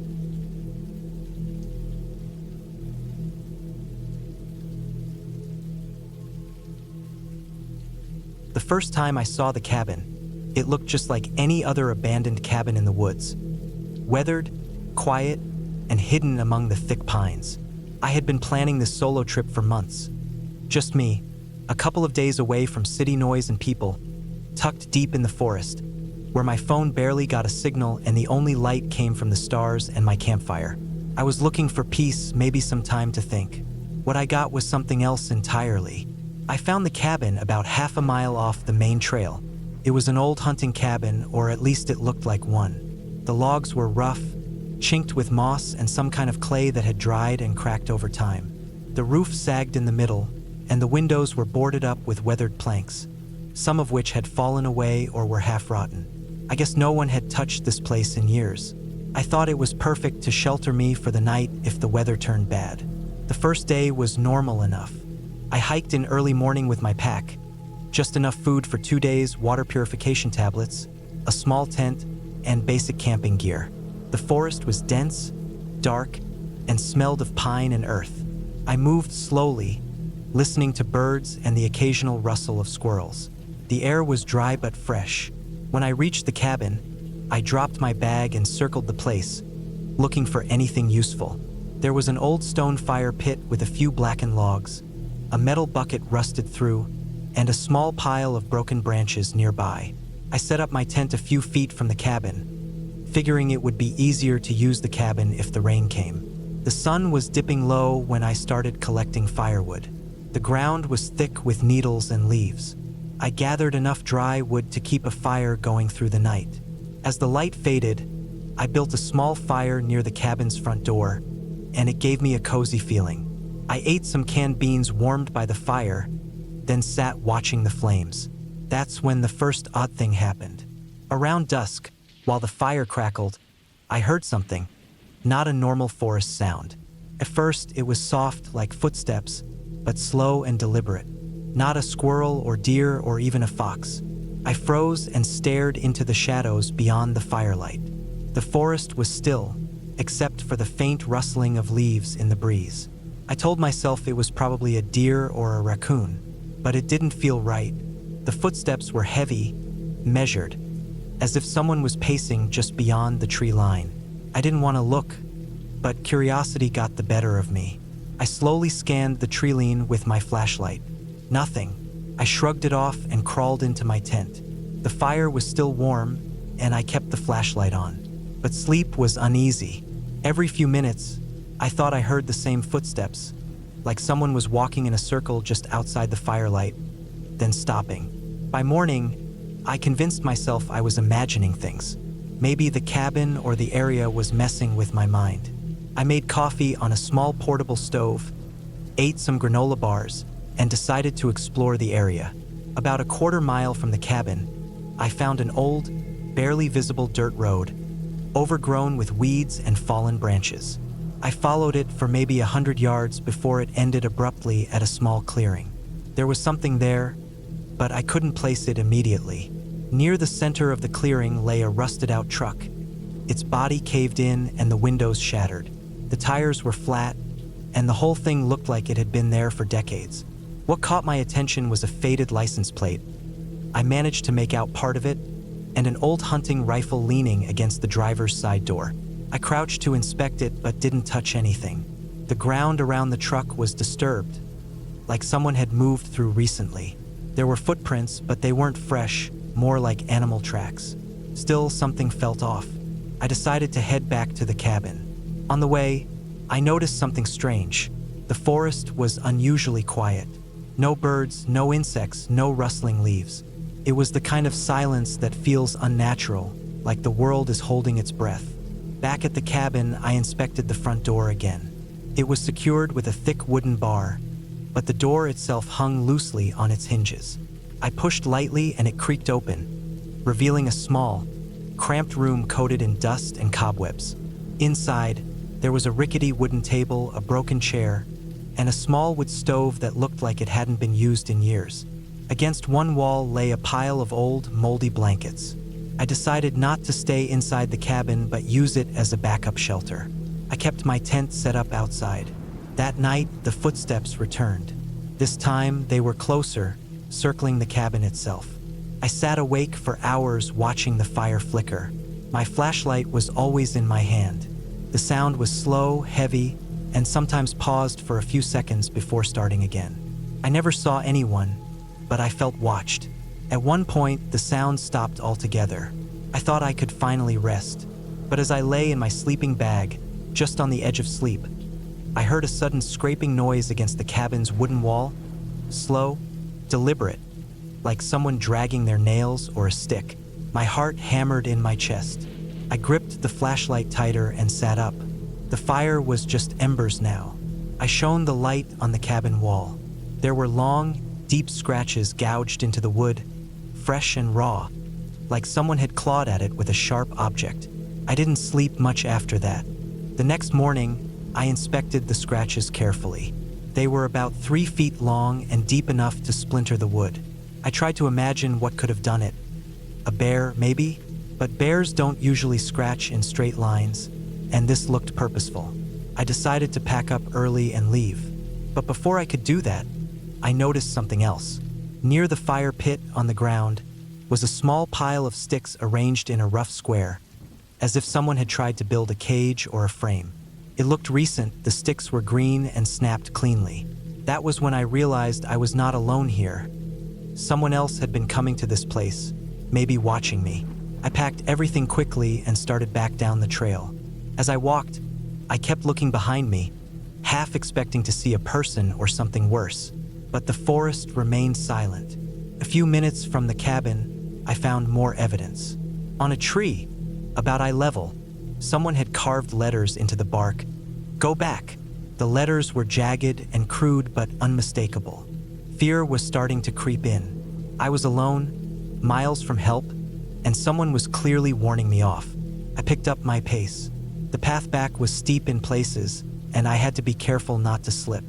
Every shadow seemed to move in the corner of my eye. Every rustle made me jump. Then, about halfway back to the main trail, I saw it. A figure standing among the trees, just beyond the edge of the path. I froze. The figure didn't move but looked human, tall, wearing dark clothes, maybe a jacket and a cap. The light was dim, so I couldn't see a face. I didn't stop or look directly. I just kept walking quickly, heart pounding, trying to keep my voice calm inside my head. The figure stayed still as I passed, then slowly disappeared behind the trees. I reached the main trail and didn't look back. The rest of the hike back to my car was nerve-wracking but uneventful. Once I was on the road and driving away, the tension started to fade. That night, in the safety of my home, I tried to make sense of it all. The cabin was abandoned, but someone had been nearby, maybe watching or warning me. The scratches, the arranged sticks, the carved message, the figure, none of it felt supernatural, but it was definitely human. I looked up the area on maps and old forums. The cabin was on private land, supposedly restricted, and marked no trespassing. Some hunters and local residents mentioned the area was known for illegal activity, drug cultivation, sometimes squatters, and occasionally people hiding from the law. I realized that whoever had been there might not have wanted a stranger poking around their spot. The warnings were real, and they weren't friendly. I never went back. Since then, I've been more careful when choosing camping spots.